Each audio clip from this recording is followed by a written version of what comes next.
Bonjour les amis, l'épisode d'aujourd'hui vous est présenté par le spectacle Super Normal de l'humoriste David Bocage. Si vous écoutez ceci sur Patreon, il reste seulement 10 shows à la tournée. Et si vous écoutez ceci, épisode sorti public, il reste seulement 6 représentations. Dépêchez-vous, Montréal, Québec, Rimouski, Desjely, Latuc, Vanier. C'est votre dernière chance de voir ce crétin, cet imbécile fou furieux de vos yeux propres, en personne, en salle, après It's Over. Tous les billets au davidbocage.com. J'espère que vous allez bien, les amis. C'est un autre épisode de Dress sur le Tape qui se pointe le nez cette semaine. J'espère que vous n'êtes pas trop le gun dans la bouche avec la luminosité là, qui tire sa révérence en milieu d'après-midi. Ça peut avoir une petite influence au niveau de la vitamine D. Cette semaine, je suis très fier de vous présenter un gars que peut-être plusieurs, même fans de hockey, ne connaissent pas nécessairement. Louis Crevier, qui en est à ses débuts dans la Ligue nationale de hockey. C'est un défenseur des Blackhawks de Chicago qu'on pourrait qualifier de format géant. Il est, si je ne m'abuse, 6 pieds 8. On va en parler au début, là, ça fait longtemps, mais je pense qu'il a même grandi depuis ce qui est écrit sur Hockey DB. Donc, c'est pas peu dire. Je veux remercier celui qui m'a fait la passe direct sur le tape. C'est le cas de le dire. Pour recevoir l'invité, j'ai nommé Joe Tremblay, un ami de Roller Hockey, et qui est également journaliste, qui a par hasard croisé qui a croisé Louis dans un mariage pas longtemps avant. Et moi, j'étais à Québec pour mes enregistrements à Québec. Celui que j'ai fait au Comédia qui est rendu juste pour Rire Québec. J'ai également fait Kevin Dubé qui est déjà diffusé. Et dernière minute, s'est pointé l'opportunité de recevoir Louis Crevier. D'ailleurs, je remercie les boys du studio de podcast que j'ai loué sur la Rive-Sud de Québec à Lévis, votre studio créatif, qui ont été d'un accueil fabuleux. Merci les boys, ça a été super. Et Louis Crevier, jeune défenseur, et moi, je vous avoue, je suis toujours un peu... pas réticent, mais les jeunes joueurs en début de carrière, souvent, je sens des fois que c'est pas nécessairement les invités les plus faciles. Des fois, c'est un peu une nuette que je dois ouvrir, tout ça. Donc, j'avais une appréhension et je me suis dit, est-ce que c'est le bon moment, tout ça? Et je connais pas du tout Louis, mais on m'en parlait en bien et non seulement j'ai pas été déçu, mais j'ai été emballé de rencontrer Louis, qui est un jeune homme extrêmement, malgré ses jeunes 24 ans, très articulé, extrêmement sympathique, très généreux, très volubile. Vous allez le voir, c'est un gars qui s'est rapidement mis à l'aise, même si je sais qu'il semble dire qu'il préfère être sur une patinoire devant 21 000 personnes que dans un podcast avec votre humble serviteur ici. Mais il a été plus que formidable. Donc, super belle rencontre avec Louis Crevier. Ça s'est fait le 7 août 2025, comme je l'ai dit, lors de mon passage à Juste pour Rire Québec. Contrairement à d'habitude, quand j'ai un épisode qui est booké d'avance, je fais beaucoup de recherches, vous le savez, je suis préparé, je connais l'invité à fond la caisse. Et le fait que ce ne soit pas le cas avec Louis, vu que ça s'est tombé comme un cheveu sur la soupe, ça a donné lieu à un autre type d'échange. Et ça a été formidable parce qu'on était moins dans les questions préparées. Tout ça, pas que d'habitude, je pense que je suis pris dans les questions. Je pense que je suis à l'écoute de tout ça, mais ça nous a donné une autre énergie, une autre spin au podcast.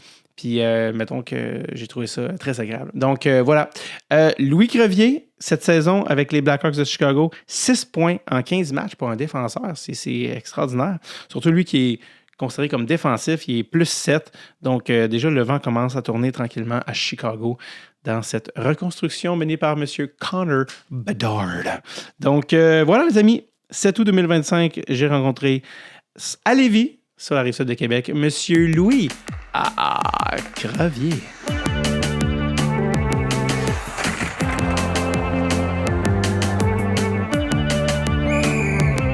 Dress sur le tape avec David Bocage. Loulou! Premier podcast à vie. Très stressé, mais Ah ouais? je vais essayer de bien faire ça. Là. Par rapport à une première game NHL. Un podcast avant. La ah game. Ouais? Ouais. Plus... Non. Tes parents sont pas là dans l'estrade. Non, exact. Ça fait 25 ans qu'on investit tout dedans. Ben là, c'est cool. Moi, je suis les gens qui reconnaissent peut-être pas le studio, mais je suis à Québec. On est sur la Rive-Sud, où je t'en profite pour rencontrer les boys de Québec. Mm-hmm. Moi, généralement, quand j'ai un gars de booker, si je le sais comme une couple de jours, semaines d'avance, je fais des recherches, t'es peut-être l'invité le plus booké on the fly que j'ai eu l'histoire. C'est une bonne chose, ça? Ben oui, parce que je pense qu'on peut pas le surréfléchir. Ouais. Non, mais dans le sens que je l'ai su hier, dans le fond. Ouais, Je m'en venais à Québec, puis ça s'est booké. On salue Joe Tremblay, qui a fait une passe direct sur le tape. Direct sur le tape. Thank you, brother. Qui t'a amené ici, parce que je te connaissais juste évidemment de t'avoir vu brièvement dans la Ligue nationale un petit peu cette année. Mm-hmm. Mais c'est malade parce que c'est ça, je peux pas. Puis t'es pas un gars qui a 8000 affaires sur Internet. C'est ça que je trouve ça, cool de peut-être pas sur-réfléchir. Mais ça, avec quoi je voulais commencer, c'est que toi, tu, en guillemets, me connaissais ou tu m'avais vu. Mm-hmm. Parce que tu as regardé notre série du Rêve glacé cette année. J'ai regardé la série, puis j'ai aimé la série aussi. Là. Wow. Dans le fond, c'est ma copine qui me dit hey, je la regarde, puis là, je vois des affaires de hockey qui passent, puis je dis c'est quoi ça? Puis elle dit non, faut que t'écoutes ça. Faut absolument que t'écoutes ça. Puis je dis OK. Puis comme je te disais un peu avant, là, tu t'es dans le hockey, tu joues au hockey, tu pratiques au hockey. Moi, regarder des affaires de hockey avant de me coucher, mettons, c'est moins mon style. Mm-hmm. J'aime mieux justement regarder d'autres sports ou regarder d'autres shows, mais j'ai vraiment trippé là-dessus. Je trouvais ça drôle. Puis une chose que j'aimais, que j'ai repensé après, puis là, je vais faire mon gros cinéphile. Ton connaisseur. Ouais. Mais j'ai aimé ça. Pas savoir. Tu sais, à un moment donné, je savais pas si vous étiez sérieux ou pas sérieux. Ouais. Puis, on dirait que je l'ai plus compris, vous étiez quand même sérieux là-dedans quand Sam Breton, il commençait. À un moment donné, il était comme émotionnel en entrevue. Puis là, j'ai fait ouais, OK. Ça se peut que. Tu sais, les boys, ils prenaient ça au sérieux, puis ils étaient investis, tout ça. Puis non, j'ai vraiment aimé ça. J'espère, en tout cas, je sais pas si tu peux le dire en podcast, mais j'espère qu'il y a une saison 2 qui s'en vient. Moi, j'aimerais bien ça. Je l'espère aussi. Au moment où on enregistre, on le sait toujours pas, mais on espère. C'est le commentaire que j'ai le plus. C'est j'haïs les Seals, puis avez-vous une saison 2? Ouais. Oui. Les méchants, là, dans mais, ça venait me chercher parce que dans les ligues d'été, dans les ligues de garage, il y en a souvent quelques-uns qui sont des messieurs un petit peu plus vieux qui se donnent comme cette équipe-là se donnait. Puis je savais exactement dans quoi vous embarquiez. Mm-hmm. Je me dis, non, c'est sûr, ça va finir en vente. Carnage. Non, mais ça vient chercher parce que c'est frustrant. Tu regardes ça, puis là, j'en parlais avec mes amis, je dis, je les haïs, eux autres, là, sans ça. Est-ce que ça arrive quand tu vas jouer dans des ligues que le monde sont comme lui, il joue dans le show, on va. Non, pas tant. Ben, en ce moment, on a la Seals. Non, mais c'est CILS. C'est le championnat international du lundi soir. OK. Qui est au PEPS. J'adore. Ça roule, ça fait longtemps que je suis là, puis c'est pas mal, c'est juste des gars pros, tout ça. Fait que, tu sais, dans une game de hockey, des fois, il y a des gars, tu m'as slashé là, tout ça, mais au final, c'est pas si, les gars, ils se tapent pas dessus là, non plus. Là, mais c'est du bon calibre, tout ça. Mais je disais, des fois, ça arrivait, tu sais, j'ai un événement en tête, c'était plus quand j'étais plus jeune un peu. C'était comme un tournoi Drop le Puck à bout de souffle, là, tu sais, puis tu joues contre des messieurs, puis c'est comme leur gros tournoi, tout ça. C'est comme, mais habituellement, les gens sont corrects, mais je voyais le style, puis c'est ça, je sais, ça va brasser un peu. Là, tu vas-tu jouer des fois dans les ligues de garage de tes amis ou? Non, pas tant, mais tu sais, avec la glace, tout ça, l'entraînement. C'est déjà. Ouais, j'aime ça avoir mon temps libre un peu aussi à la maison, tout ça. Mais justement, pour revenir à ce game-là, moi, j'ai entendu dire, de source pas trop sûre, entre parenthèses Joe, que Dom Babin, supposément, quand il s'est fait expulser du match, on l'aurait comme pas trop montré, mais supposément qu'il a comme failli slasher quelqu'un ou il a fait. C'est vrai ça? Oui, il est bien informé. Non, en fait, ce qui s'est passé, c'est qu'il était. Lui, c'est ça, il se faisait envoyer promener. Puis c'est ça qui est drôle aussi avec Dom, c'est qu'il est très souverainiste. Ouais. Eux, c'est des Ontariens qui le bâchaient, puis il disait un des trucs Québec. Puis après, on était comme Dom, c'est qu'est-ce qu'ils t'ont dit? Puis ils ont insulté le Québec, j'ai pas pris ça. Je suis comme, qu'est-ce qu'ils ont dit? Puis il était comme, je parle pas d'anglais, c'est pas grave, c'est juste, c'est l'intonation, tu le sens que c'est pas fin, tu sais. Ouais. Mais en fait, c'est ce qui a été coupé du show, c'est que dans le fond, il il se revire vers le banc comme s'il allait comme en slash et un. Ouais, juste. Puis là, le ref, je fais comme out. Il a comme fait un fake de slash, là, tu sais. Puis c'est ça qui a été enlevé, mais là, on n'a pas mis ça en série parce qu'on voulait pas. J'ai jamais dit ça un peu. C'est-tu connu, ça, ou pas non, tant? pas tant, mais tu sais, c'est pour ça qu'on fait des podcasts. Oui, c'est ça. Tu sais, ce qu'on parle plus, c'est qu'il vomit constamment. Ça, j'ai adoré. Ça aussi, les gens ont fait comme I guess que c'est pas fake. Parce que le gars, il vomit tout le temps. Là, non, j'ai vraiment aimé aussi le. Puis là, je m'excuse, je connais pas encore tous les noms des gars, tout ça, mais comme le. Moi non plus, je connais pas. Le préposé à l'équipement. Brian Piton. Brian. Ouais. J'ai vraiment aimé ça quand. Tu sais, je trouvais que son humour venait me chercher. Là. J'ai trouvé ça drôle justement quand il ramassait le vomi, tout ça. Là, j'ai trouvé ça. C'était le comic relief. Avec l'appel. Là. Oui, il était juste comme. Il prenait ça au sérieux au bout. Là. Je vais vomir. Oui, Brian, qui lui, était vraiment comme ça, un de nos amis pour vrai, qui commençait à jouer genre adulte, mais on voulait quand même qu'il soit dans le trip. Fait qu'on était comme, on lui trouve un rôle. Ouais. Puis, System, ce qu'il fait, en tout cas pour les gens qui écoutent, il vient juste de sortir son show sur YouTube. Bon. Qui s'appelle Joe Spectacle. Fait que si vous aimez l'humour absurde, il est gratuit, il est sur YouTube, Joe Spectacle. Il est sorti au moment où on se parle, il est sorti il y a 5 jours, je pense, le show, puis il est déjà à 10 000 views. Bon, c'est vraiment cool. Ça, dans le monde de l'humour, c'est solide. Commencer avec en fait, 10 000 vues, tout ça. Puis... Tu sais, Brian, il l'a sorti sur YouTube, fait qu'il est comme accessible à tout le monde, mais après ça, tu sais pas, tu sais, les algorithmes, tout ça, tu sais, c'est dur de savoir, il va te faire 400, 500, 1000, tu sais pas. Fait que, puis tu sais, Brian, il est connu, je pense, un petit peu dans le monde de l'humour, mais il est pas, soit mettons quelqu'un qui était un super gros nom, que tu sais que juste par son nom, il va y avoir des clics. Fait que, 10 000 views en 5 jours, une semaine, c'est vraiment bon, moi, je trouve, en tout cas. C'est ça. C'est une salle bien remplie, ça. Exact, 10 000, c'est comme 3 salles. C'est genre plus que Wilfred Petit. Bref, c'est énorme. Mais je suis content que tu aies catché ça. C'est drôle en plus parce que tous les trucs dont tu me parles que tu as aimé, c'est des trucs qui, pour certains, étaient des points d'interrogation. Tu sais, comme par exemple le ton. Tu sais, le fait que des fois, on niaise, mais comme maintenant, on cache que c'est devenu vrai. Ouais. Il y a des gens qui peut-être, au début, il y avait de la misère à catcher. Peut-être qu'ils étaient inconfortables avec l'entre-deux de ton. Après ça se place. Quand on arrive au tournoi, tu comprends que c'est vrai. Ben, c'est ça qui est cool, de le découvrir. Puis, exact, mais je pense qu'il y en a au début, parce qu'il y a une madame qui s'appelle Nathalie Petrovski qui nous a critiqué, puis elle était comme, je comprends pas, c'est quoi l'affaire? Puis elle était vraiment pas down. Puis mettons, Brian, il y a beaucoup de gens avant que la série sorte qui se demandaient, est-ce que, même dans la production, qui se demandaient, est-ce que ça va clasher? Est-ce que, puis nous, on était comme, je pense que c'est juste drôle, tu sais, je pense qu'on catch qu'il niaise. Puis tu vois, comme les 2 affaires que tu as préférées, c'est 2 affaires que certains nous disaient, genre, faites surtout pas ça. Fait que tu vois comment c'est curieux. Ben non, c'est ça qui est le fun, découvrir un peu les personnages. Puis les gars, je connais aussi, j'ai joué avec le frère de Sam Boisvert aussi. Il me l'a dit. J'ai parlé hier, puis il m'a dit, il m'a dit, j'ai joué avec mon frère. Oui, Jonathan. Puis j'ai joué avec quand même couple d'années, je pense que ça fait un petit bout. Ouais. Puis c'est drôle quand tu sais, quand t'es petit, puis tu vois les gars, puis là, je me rappelle, il jouait pour l'Académie Saint-Louis. Puis d'ailleurs, il avait sa poche à l'Académie encore, il a gardé sa poche. Mais, tu sais, je regardais ça, je disais, l'Académie Saint-Louis, tu sais, il joue scolaire, c'est quand même impressionnant. Puis finalement, tu sais, au final, l'Académie Saint-Louis, c'est vraiment un bon carré, mais je le voyais vraiment plus haut que ça. Là, tu sais, Sam Boisvert. Je pense qu'il est venu. J'ai peut-être pratiqué une couple de fois avec lui. Là, je m'en rappelle pas. Ça fait vraiment longtemps. C'était novice à tombe. Là. Mais c'était cool de le voir aussi. J'aime, tu sais, son humour. Je suis pas un professionnel d'humour non plus, mais des fois, je vois, il est tout le temps calme un peu. Tout ça, c'est différent. C'est pas le gars le plus flashy dans l'émission, mais j'aimais bien ça le voir aussi. Là. C'est drôle, à un moment donné, il joue comme si c'était le butler à PY. Il joue comme s'il était le chef cuisinier privé. Oui. Avec je vais te faire des œufs. Ben oui, puis lui, j'arrête pas de dire en niaisant, comme, parce qu'on a fait un podcast ensemble vendredi. Je suis comme, Sam Boisvert qui a joué Midget Sport, puis il est comme, j'ai pas joué Midget, mais il avait été pris dans l'équipe.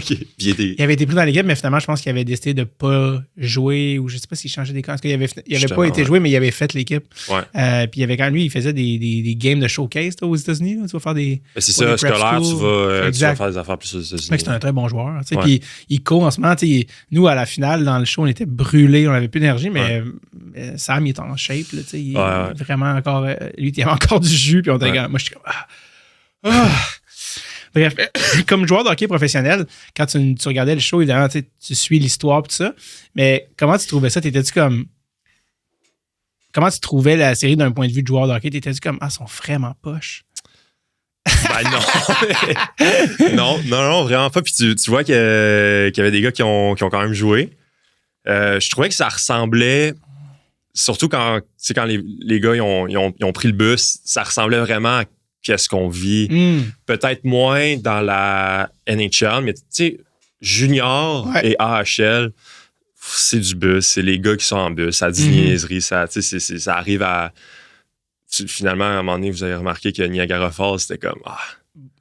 c'est ordinaire. Ouais, c'est vraiment ordinaire. Nous autres, on arrive à des villes, des fois, que tu te dis, c'est vraiment un trou, là. C'est au beau milieu de nulle part. Buffalo, parfait. Ou Rockford, Club École. Ouais. Ça, c'est... Nous autres, on est contents parce que quand on s'en va, on peut pas faire pire que Rockford. Donc, c'est toujours un beau voyage. C'est dans quel état, Rockford? C'est en Illinois. C'est comme à 1h30 de Chicago. Fait que c'est quand même, ça dépend du trafic, mais 1h30 de Chicago, c'est vraiment... c'est horrible. Il n'y a rien là. Moi, je dis qu'il y a un Costco. C'est le fun. Il y a un Costco là-bas. Tu peux acheter des très gros jus Tropicana par bunch de 9. Exact, oui. Mais honnêtement, l'organisation, tout ça, c'est super. Mais la ville en tant que telle, les gars, on appelle ça Rock Vegas. C'est vraiment... Y a-tu beaucoup de fans au game? Oui, les fans sont là. Les fans sont très présents. Peut-être un peu trop des fois aussi, hein, mais... Comment c'est? Non, mais génial. Ils sont passionnés. Disons qu'il y a des soirées à la bière à $2. Là, ils sont party. OK. J'aime ça. Mais non, c'est le fun de jouer là. J'aime ça. Là, j'essaie de jouer là le moins possible. Puis plus de jouer en haut. Mais là, tu viens de signer un one-way. Ouais. C'est ça. Mais tu sais, le contrat, c'est... Le contrat, c'est une chose. Il faut quand même que tu fasses l'équipe. C'est de bonne augure, mais il faut, ça veut pas tout dire. Puis non, faut rien pour acquis. Oui, exact. Sauf que s'ils veulent te renvoyer, il faut qu'ils te passent par le balotage. Il y a du balotage. Il y a aussi une question de, en balotage, si tu veux chercher quelqu'un, ben là, je fais pas le contrat le plus... le top est de... c'est ça. Ben, je suis très content. 850, 900. Ouais, mais c'est pas... ça reste que, mettons, une équipe, s'ils viennent de te prendre, ben ça, un contrat one-way, ben c'est, il faut mettre ça sur notre masse salariale. C'est quand même... fait que des fois, c'est plus difficile à aller chercher des gars à cause de ça. Mais, non, je suis content. Tu disais, l'autobus, ça ressemble dans le mineur. C'est quoi la différence dans le pro, dans les interactions ou dans l'autobus, ça, ou est-ce que, à part que c'est en avion, là? NHL, ben ça, c'est un autre monde. C'est un autre monde complètement. En quoi? Ben, tu prends des avions, t'as 2 bus, il y a beaucoup plus de monde qui voyage avec toi. Il y a des gars il y a des gens. Mais en plus, Chicago, je pense que c'est une équipe quand même qui est riche. Là. Ils ont les Blackhawks de Chicago. C'est une institution. C'est une grosse équipe. Mais NHL, c'est ça. C'est juste les autres. Moi, je dis les hôtels, la bouffe, là, c'est les buffets qu'on a là. On est vraiment gâtés. Là. La bouffe dans l'avion? La bouffe dans l'avion. Des fois, il y avait même des sushis dans l'avion. C'est du gros stock. Là. Peut-être que les gars un petit peu plus vieux, à Chicago, on a eu beaucoup de vétérans. Peut-être qu'eux autres, ils le voient moins, ils sont plus habitués, tout ça. Mais quand tu rentres de AHL... AHL, moi, je dis que c'est comme du junior, mais avec des gars plus vieux. Fait que ça ressemblait un peu à ce que vous avez vu. Vous êtes parti à Niagara Falls en bus, tout ça. Mais c'est comme... c'est un autre monde. Mais à AHL, ça ressemble à du junior. C'est ça que j'ai aimé aussi de la série. Tu voyais les gars à l'hôtel. Vous étiez comme... Est-ce que vous étiez 2 par chambre? Exact. Vous êtes 2 par chambre. NHL, à part... Quand t'as ton contrat recru, habituellement, t'es tout seul dans ta chambre. Quand t'as un contrat recru, t'es tout seul? Ouais, ben les gars, les gars sur ton entry level, les gars, ben pas toutes les équipes, mais les gars sont souvent doublés par chambre, mais après ça, c'est t'es tout seul, puis au lieu d'être un Hilton, ben, c'est du Four Seasons. C'est ça. Quand t'es recru, t'es en jumelé à quelqu'un. Ouais. C'est ça. Puis c'est pas tout le monde. Pas toutes les équipes. Mais je sais qu'à Chicago, moi, ma première année, pas l'année dernière, mais ma première année, quand j'étais call-up, j'étais avec quelqu'un. Ouais. T'étais avec qui? J'étais avec qui? Je me rappelle plus. Je pense que ça changeait. Il y avait beaucoup de mouvements. Les gars, ils étaient call-up, tout ça. Je pense pas que j'avais un teammate. Cette année, t'étais avec qui? Moi, je suis tout seul cette année. Ouais. Ah, là, t'étais déjà rendu dans le luxe. Ouais, j'avais mon deuxième contrat. Pour ça, c'était... Ouais, OK, je comprends. Puis, fait que, il te le demande, genre, ou... Non, je pense que c'est comme ça vient écrit. avec. Je pense que c'est dans le... dans le contrat. Avec le... Non, pas contrat, mais avec le NHLPA. Ouais, c'est ça. Je pense qu'il y a des... Mais je suis pas trop sûr. Là. Ouais, je comprends. C'est comme régie. Ouais, t'es tout seul. Y a-tu des vétérans qui sont pas en solo? Non, ils sont tous... Il y a personne qui dit genre je vais prendre une recrue avec moi, non. Non, je pense pas. C'est vraiment le fun. Avoir ta chambre tout seul, là, c'est à NHL, c'est vraiment c'est du Ritz-Carlton, puis c'est du Four Seasons où des fois ça varie un peu, mais c'est un luxe que je l'apprécie beaucoup. Ben oui, c'est vraiment. Tu commences, tu le prends pas pour acquis. Non, exact. Pendant qu'on parlait du rêve glacé, c'était quoi t'avais-tu, parce que c'est sûr que toi t'es un pro, fait que moi je suis là pour apprendre. T'avais-tu des conseils pour nous? T'es comme faut des conseils pour notre équipe de hockey? Je suis comme là, on va prendre tous les conseils qu'on peut pour s'il y a une saison 2. OK. Si. Des conseils, je sais pas, j'ai pas pensé à de conseils. Moi, vous êtes là, vous avez du fun, puis c'était beau à voir. C'est ça aussi, c'est que c'était moins, j'imagine, toi aussi, tu l'as moins vu d'un point de vue hockey, tu l'as vu plus comme exact. Puis c'est ça que j'ai aimé aussi, c'était pas juste du hockey non plus, tu voyais les gars, mais tu sais, les pratiques, tout ça, c'était solide. Ouais, c'est le fun. Ben, merci à ta blonde. Ouais. Comment elle s'appelle? Camille. Merci, Camille. Qui aimerait ça être là en ce moment? Oui? D'ailleurs? Ben oui, mais elle va être là ce soir. Ce soir. Ce soir, on fait le podcast devant le public à Juste pour le Québec, à la Pyramide, avec les gars des Loufoques. Donc, ça tombe bien. On va pouvoir... on pourra demander, tu demanderas si elle a des questions, tu me lèveras la main pendant le show à la fin. C'est bon. Je vais lui dire ça. Sa question. Est-ce qu'elle a-tu à Chicago, Camille, quand tu y vas? Non, elle est encore à... Une année, oui. Elle pouvait être à distance, mais elle est encore aux études à Laval. Donc, elle fait ça en communication. Fait que là, elle continue, elle fait sa maîtrise, tout ça. Puis elle continue là-dedans. Fait que c'est un peu de longue distance. Mais pendant l'année, on est occupé aussi. Puis, c'est ça. C'était du voyage, dans ta bulle. tout ça. Puis, Qu'est-ce que je te demandais? Oui, c'est ça. C'est par rapport à... Là, c'est ta blonde qui t'a montré ça. Toi, par rapport à comme tout ce qui est culture québécoise... T'es aux States toute l'année. Est-ce que t'es un gars qui... Parce que c'est ça aussi que Joe me disait, puis que plein de monde m'ont dit quand... Plein de monde, les gens à qui j'ai parlé depuis hier, que j'ai dit, je vais recevoir Louis, ils m'ont dit, tout le monde, les 6... Non, mais j'ai parlé avec quelques personnes, justement, Sam Boisvert, puis je vais voir Louis Crevier demain, il me disait, comment ce gars-là, tu vois, c'était vraiment un gars articulé qui a d'autres intérêts que le hockey. Cool. Ah, ben, tu sais, puis qui est vraiment... tu sais, je pense que c'est justement tantôt, juste avant qu'on commence, tu parlais de vélo, tu sais, souvent les gars de hockey ont la réputation d'être hockey. Tu sais, McKinnon, il se pique dans les yeux la nuit. Il se réveille la nuit pour se piquer dans les yeux de hockey, puis il se rend là. Tu sais, c'est hockey, espèce de vision tunnelique. Ouais. Mais toi, tu sembles avoir des champs d'intérêt assez variés. Comme quoi, justement, quand tu écoutes des podcasts, tu dis j'écoute pas, ou des trucs, j'écoute pas des trucs de hockey quand je suis off, tu es déjà là-dedans. Côté culture québécoise, est-ce que quand tu es à l'étranger, tu te dis je vais essayer de rester connecté à des affaires? C'est quoi ton rapport à ça, vu que tu n'habites plus, non seulement au Canada, mais au Québec? J'essaie le plus possible. Ouais. Je suis pas. Premièrement, j'apprécie. Je prends ça comme un compliment. Là, oui, c'en est un. Puis, non, je suis pas le gars qui va. Je lis pas les journaux le matin, tout ça. Je suis pas. Mais j'aime ça. Écoute, quand j'étais à Chicoutimi, à chaque fois que je sais que c'est au Québec, mais quand je passais à Québec, je disais, les boys, c'est beau, Québec. Quand, tu sais, tous les gars avec qui j'ai joué, ils savent que je viens de Québec. Ils savent que la province, quand on a joué à Montréal, d'ailleurs, c'était ma dernière partie parce que j'ai pas joué la game d'après, mais. Ah oui, mais la fameuse game. Contre Demidov. Ouais. T'étais là? Ouais. Et là! Ouais. C'est parce qu'on va en parler, là. Mais, tu sais, les gars, ils savaient que, Louis, t'as combien de personnes à la game, tout ça. Ils savent. Moi, j'aime beaucoup ça, revenir ici. Non, mais je prends des nouvelles, tout ça. Je dirais que dès que je suis aux États-Unis, les tunes québécoises se font aller. Ah ouais? C'est là que ça vient me chercher, tout ça.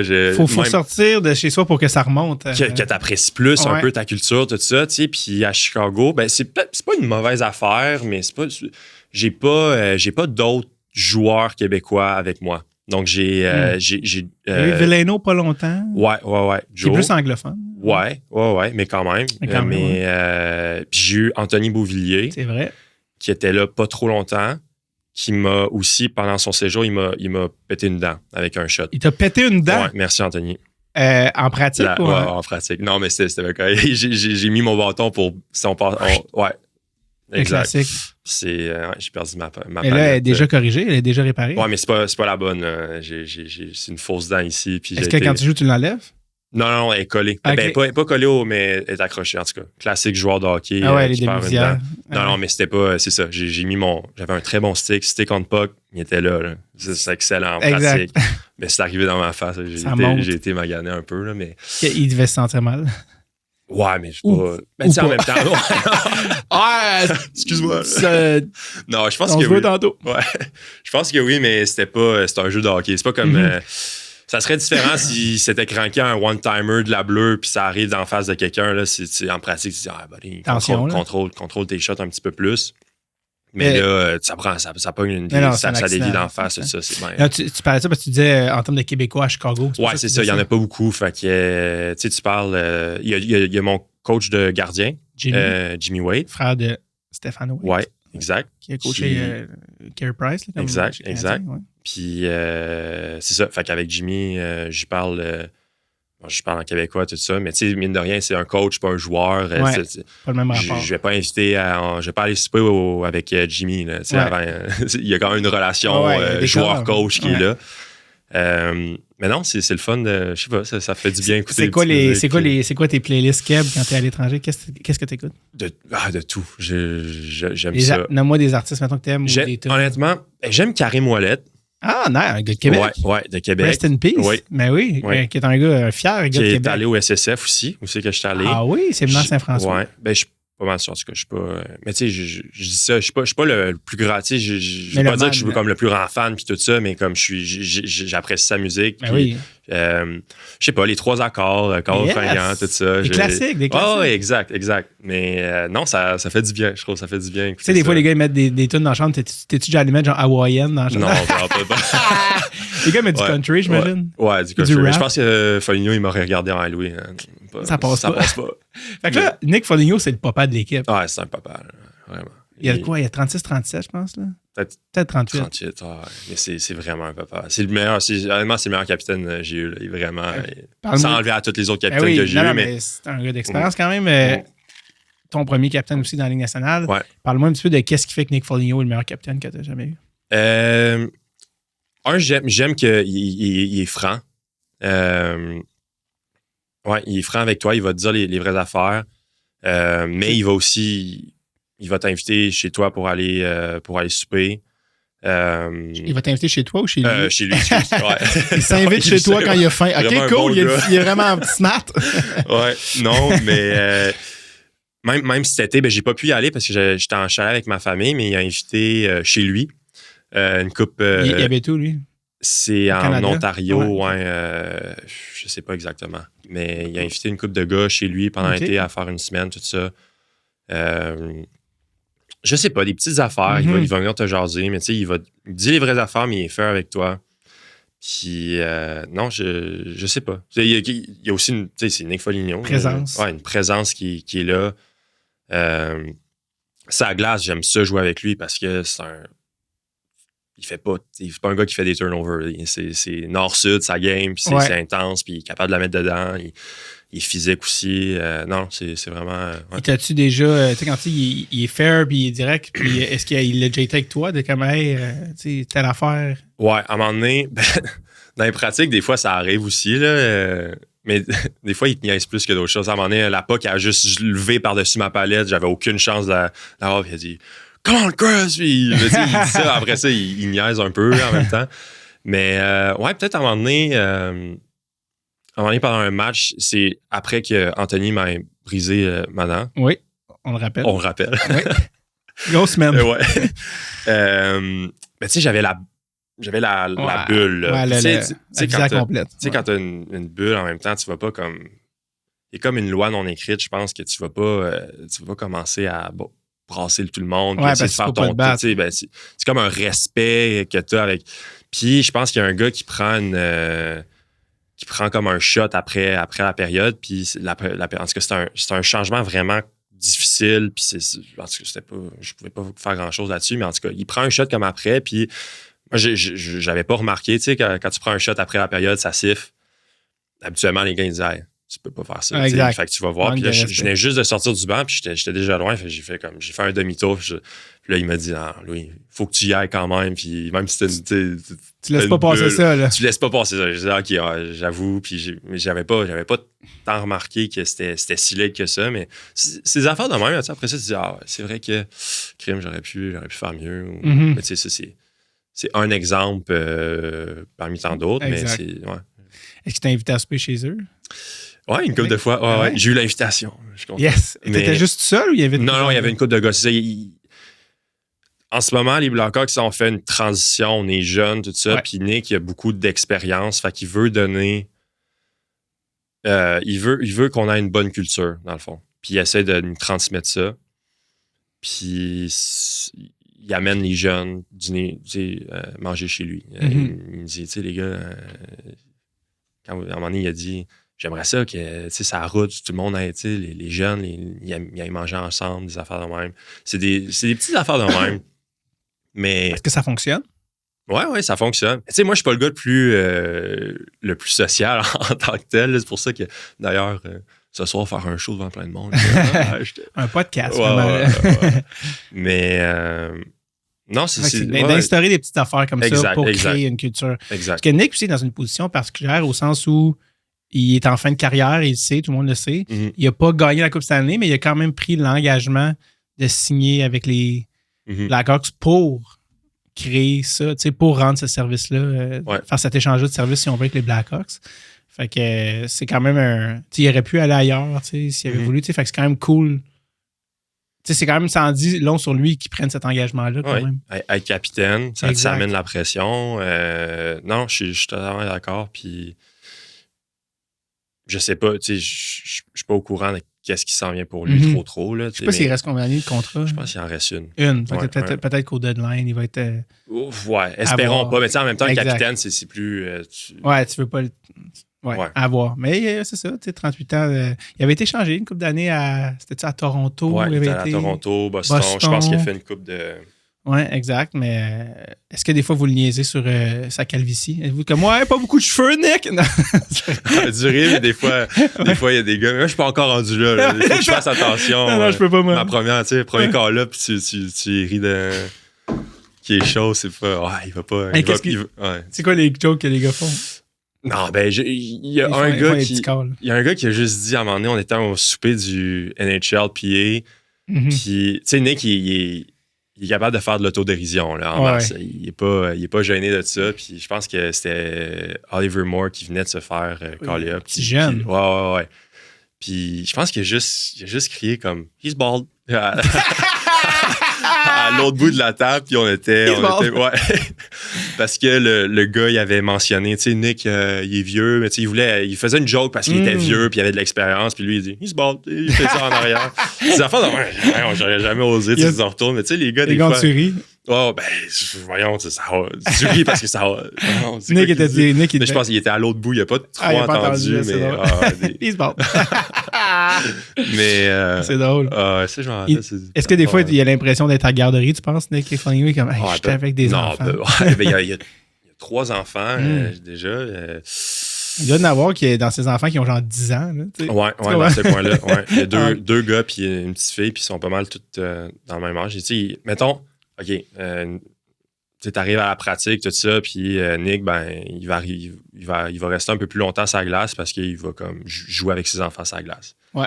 Mais tu sais, toi, t'arrives... je suis un enfant. Ouais, c'est ça.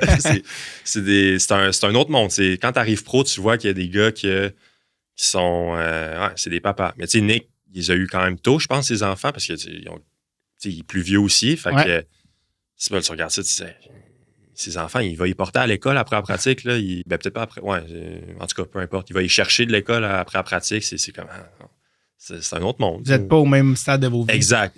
Mais tu sais, il va te donner des conseils. Tout ça. En tout cas, c'est un bon capitaine. On prend une petite pause de ce sympathique gaillard qui est Louis Carrier pour que je vous parle du commanditaire officiel de la saison 10 de Dress sur le Tape, et j'ai nommé Destination Hockey. Absolument, vous avez toujours rêvé de faire un voyage de hockey entre amis ou encore avec votre groupe scolaire pour célébrer un anniversaire. Le plaisir simplement de jouer au hockey, d'être avec des amis, eh bien, Destination Hockey est là pour faire de votre rêve une réalité. Je sonne comme des paroles de Céline Dion. Un vrai petit Jean-Jacques Goldman du voyage de hockey. Oui, les amis, Destination Hockey, des voyages en Europe, au Canada, aux États-Unis, tout est possible. Peut-être que vous avez une destination même rêvée. Soumettez-leur. Eux, ils sont là pour faire un voyage sur mesure pour vous. Un voyage 100% clé en main, qui est la parfaite dose de tourisme, hockey, plaisir. Ils s'occupent de tout. Il y a même un accompagnateur avec vous sur place pour que vous ayez juste à triper hockey. Commencez dès maintenant à organiser votre voyage de hockey de rêve en vous rendant aux destinations avec un shockey.ca dès maintenant. Alors, allez-y, les amis. Allez-y. C'est là. J'attends, là. Faites-le. Je vous regarde. Destination avec un S, hockey.ca. Allez, c'est parti. De retour à l'épisode. C'est quoi l'alchimie un petit peu dans votre équipe au niveau de si on veut, de la cohésion d'équipe, sachant que tu as des gars de 38, mais vous avez une équipe très jeune qui avait fini dans le fond du classement les dernières années. C'est normal, tout en reconstruction. C'est quoi le mood dans la chambre, tu sais, comme d'une équipe justement qui est aussi. C'est quoi? Tu sais, parce qu'on dit souvent ça prend des leaders, tout ça, mais là, vous êtes une équipe jeune. Comment ça se passe dans une équipe en Ligue nationale quand la moyenne d'âge est. C'est. Tu sais, étrangement, on n'était pas. Je pense que sur papier, on n'était pas si jeune que ça parce qu'on avait des. En tout cas, les 2 dernières années, parce qu'on avait des gars qui avaient 20 ans, mais on avait Nick qui avait 38. On avait un autre gars de 21. Il y avait Patrick Maroon après ça. Tu sais, on dirait que dans la tranche d'âge de 25 à 30 ans, il y avait comme pas grand monde. Là. Fait que, puis tu sais, quand tu perds, tout ça, c'est difficile.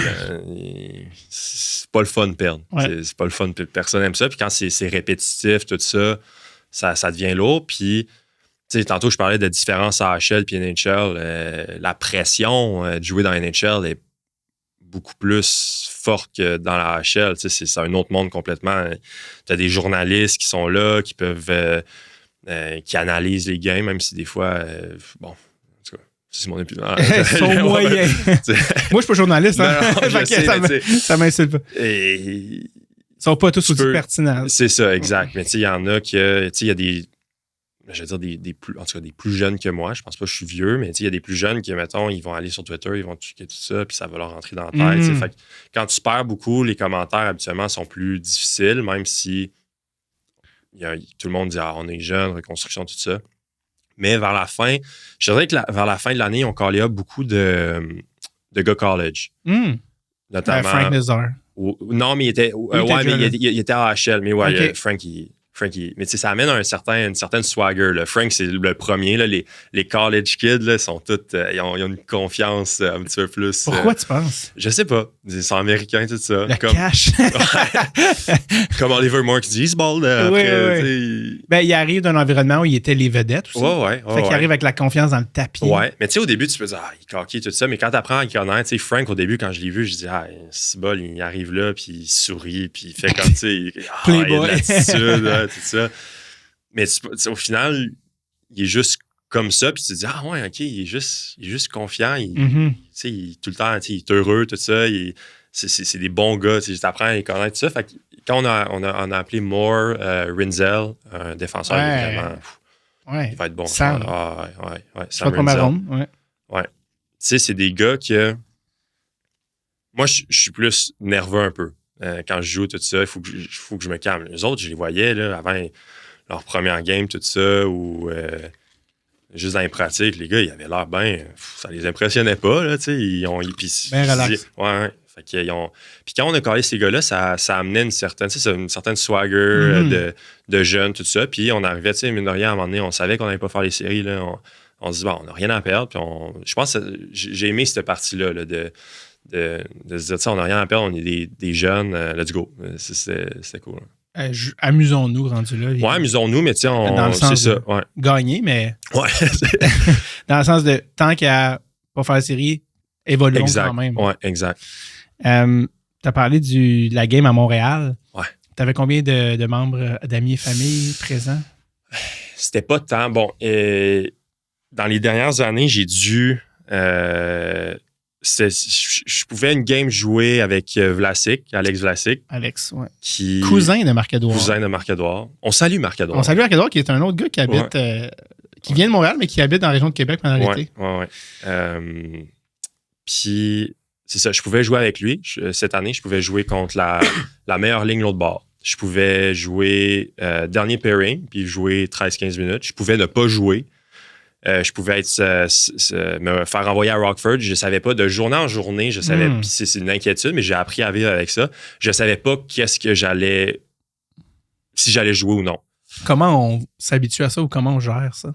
Ben, c'est juste de l'expérience. C'est juste de l'expérience. Mais à Montréal, c'est une game, ben, comme toutes les autres, que tu sais, mes chums, tu joues-tu à Montréal, tout ça, ils m'écrivent ça en janvier. La game est je sais quoi, c'était en avril, le 14 avril. Allez, ça sert à rien. Je sais pas. C'est bien rochant. Je sais pas si je vais jouer demain. Là. Fait que ça amène c'est plus compliqué, là, tu sais. Fait que je pense qu'on était 12 pour répondre à ta question, là. C'était pas tant que ça. C'est vraiment raisonnable. Ouais, 12-15. Mais notamment, j'ai quelques amis, ils disent c'est pas grave, là, si tu joues pas, moi je suis là. Fait que ça, il y en a une couple qui était là quand même. Mais ouais, ce match-là, il était. Je pensais à ça, là, en m'en venant ici. Je disais, les matchs un petit peu plus spéciaux. Puis ça, c'était comme vraiment dans le top 3 des games, là, que tu dis, tabarouette, c'était spécial. C'est ma première game au Centre Bell. Demidov, Canadien, série ou pas. Parce que le Canadien se battait pour faire les séries, on le rappelle. Il fallait qu'il aille chercher un point, je pense. Ouais. Puis, plus qu'un point, parce qu'ils l'ont pas fait parce que. Ah non, parce que vous avez gagné en shootout. Exact. Fait qu'il devait aller chercher les 2 points. Exact. Puis là, ça a commencé en feu pour les Canadiens. Ouais. Mais ça a changé de bord. Notamment, j'étais sur la patinoire quand Demidov il a fait sa première passe, c'est ça. À New Hook. Je tiens à dire que j'avais mon gars. J'avais mon gars devant le gars. C'était qui ton gars? C'était Armia, je pense. On avait C'est à dire que mais devant le net. Ouais. Mais non, c'était si bol, ça jouait. Ça jouait, puis c'est vraiment là, le Centre Bell. J'étais pas là contre les Capitals, mais je me disais, ça pouvait peut-être ressembler un petit peu à ça. Là, c'était quelque chose. C'était vraiment quelque chose. Électrique. Ah ouais. Il y a vraiment. Moi, je trouve qu'il y a vraiment une différence. Je sais pas si c'est toutes les games qui étaient comme ça, mais la game que j'étais, j'ai OK. Entre ça et le reste des arénas dans la ligue. Ouais. Ben, tu sais, des fois, il y en a, là. Je dis pas que les autres arénas, c'est plate, tout ça, mais il y avait quelque chose de spécial, là, tous les gars, là, c'est ça. Tu sais, quand je suis arrivé sur le warm-up, ben, c'est parce que, tu sais, encore là, je me dis, c'est peut-être parce qu'ils veulent voir Demidov faire son warm-up aussi. C'est pour ça que tout le monde est là, mais l'aréna était remplie. À un moment donné, je faisais mes affaires, puis j'entends le monde crier et tout ça. Je dis, à ce jour, je sais pas qu'est-ce qui s'est passé, mais la foule a comme hurlé au beau milieu du warm-up. Je dis, moi, je pense que Demidov, il a scoré dans le warm-up, puis le monde ont commencé à crier. Mais c'était spécial. Je pense que Montréal est déjà spécial à la base, mais je pense que cette journée-là. Il devait avoir quelque chose. Folie, Puis le monde pensait à Chicago, dernière équipe, ça va, on va clincher les playoffs. Là, ça va être facile. Puis finalement, on a bien fait. Là. Ben, c'est ça. Donc, Demidov, en première période, se libère sur la bande, il passe à New Hook. Fait que première passe, premier point, première game NHL. Ouais. Toi, t'avais ton gars pendant ce temps-là. J'avais. T'étais pair avec qui là-dessus? J'étais avec Murphy. Ça, c'est une des parties, justement, tu sais, les Chicago, ben, tout le monde savait que c'était ma partie. Puis ils ont mis, tu sais, on était 4 droitiers, ce qui est quand même assez rare. Ouais, c'est ça que j'allais dire, parce que j'allais dire, toi et Murphy, vous êtes les deux droitiers. Murphy, dans le fond, pour que je joue cette partie-là, ils ont mis Murphy à la gauche, puis j'étais avec lui. J'avais jamais joué avec lui. C'est la seule game que j'ai joué avec lui. Parce que, par exemple, à cause de ça, j'étais comme, mais il me semble que t'es droitier, pourtant, je comprends. Je pensais à ça pendant que tu parlais. Ouais, mais non, c'était très cool. Puis, donc, Demidov, c'était sa première passe, le Centre Bell, toi, je pensais qu'elle allait sauter. Est-ce que t'étais là? Non, moi, en fait, c'est ça l'affaire, j'ai été invité, mais j'étais en Gaspésie. OK. Et j'ai regardé la game dans mon salon en gueulant tout seul comme un défoncé. Parce t'es un fan des Canadiens. Ben, en fait, je suis un fan de hockey. Okay. Mais c'est que moi, j'étais à Vegas quand il était repêché. Ouais. J'étais sur le floor quand Céline a annoncé Demidov. Puis Charles Pellerin, qui est un de nos, qui est dans l'équipe des Loups. Lui, il est parti par Dreadful Tape, puis c'est un die-hard des prospects. Fait que là, chaque année, il prépare sa liste. Puis le Demidov, il l'avait up there. Puis tu sais, lui, avec Caulfield 5e l'année de son draft, quand on l'a eu à 15, il a vraiment une bonne analyse des gars, puis il est comme, dude, si Demidov, il tombe à 5, tu comprends pas comme ça change la game. Puis à cause de la guerre, à cause de ci, à cause de ça, il est tombé à 5, genre, pour une raison qu'on va peut-être pas jamais s'expliquer, tu sais. Ouais. On salue d'ailleurs Artem Levchunov. Mais non. Puis, qui est un très bon joueur aussi. Excellent. Qui est aussi droitier. D'ailleurs. Aussi droitier. Ouais, beaucoup de défenseurs droitiers. Et donc, Demidov, c'était comme, dude. Et là, le fait que, non, il est signé en Russie, légalement, ils peuvent pas l'amener, ils respectent les contrats des ligues. Puis là, out of nowhere, l'exception à la règle, non, il s'en vient. Hey, je sais pas si tu as entendu, il y avait du monde à Toronto, à l'aéroport, qui ont entendu Demidov. J'ai vu ça. Du monde. Mais moi, je voyais ça sur mon cell aussi. Là, avant, je pense qu'on jouait-tu quelque part? Non, on jouait pas la veille, mais j'étais avec mes parents, je suis ça, puis pendant la semaine, tu voyais, il y avait un build-up à cette partie-là, puis tu voyais, ah ouais, là, ils ont perdu, ils peuvent encore exact. Tu avais quasiment le goût qu'ils clinchent avant. Exact, pour que ça soit réglé. Ouais. Et contre vous, c'est ça, fait qu'il a fait sa première passe, le monde capotait parce qu'il s'était comme libéré sur la bande, c'est lui qui a fait le jeu. Ouais. Non, d'ailleurs, je pense qu'il a fait comme 4 passes à New York, cette game-là, qui aurait pu poter, là, comme il en a eu plusieurs. Puis plus tard, là où je pensais pour vrai que le Sandbell allait fendre en deux son but. Qui est un genre de set plays avec Armia. Un jeu bizarre, Mais ça doit être un set play de la passe sur la bande, très, très Cédine-like. T'étais-tu sur la glace pour ça? Non. Non. Raconte-moi quand t'as vu ça du banc. Ben, tu vois, tu vois le bon, tout ça. Puis après ça, je pense qu'ils ont comme célébré devant nous. Puis tu sais, je dis ça, je suis fan. Je disais, wow, c'est un bel événement quand même. Tu sais, moi, Demidov, puis ça peut être, tu sais, mais de rien, je travaille là-dessus. Tu sais, je veux me dire, crime, je joue dans la Ligue nationale. Mm-hmm. Je suis pas fan de Demidov comme toi tu l'es, mettons. Là, non. Puis t'es pas supposé. Puis c'est ça, tu sais, je suis pas comme, oh mon Dieu, Ivan Demidov. Il est vraiment fort. Il est vraiment fort. Je suis à mes coéquipiers sur le banc, ils vont, mais ça peut être lui, ça peut être, mais tu sais, j'ai joué des 2 parties contre McDavid, puis d'ailleurs, ces games-là, j'étais comme matché contre lui, tu sais. Je me disais pas, oh mon Dieu, Connor McDavid, wow. Je vais demander un steak après la game. C'est ça, là, tu sais, tu veux, non. À job, c'est de la rire. Mange la marde, tu sais, je suis là, puis t'essaies de. Fait que, mais tu sais, quand il est arrivé, puis c'est vraiment la foule qui. Ça, j'étais comme, wow, OK. C'est intense, là. Ah, c'est exceptionnel. Comment on joue contre Connor McDavid? T'essayes. Ouais. non. Les deux, je pense que c'est ma 6e partie ever que j'ai joué à Edmonton. Mon premier starting 5. T'étais sur l'alignement partant, OK. Ouais. Puis il y avait beaucoup de blessés dans ça.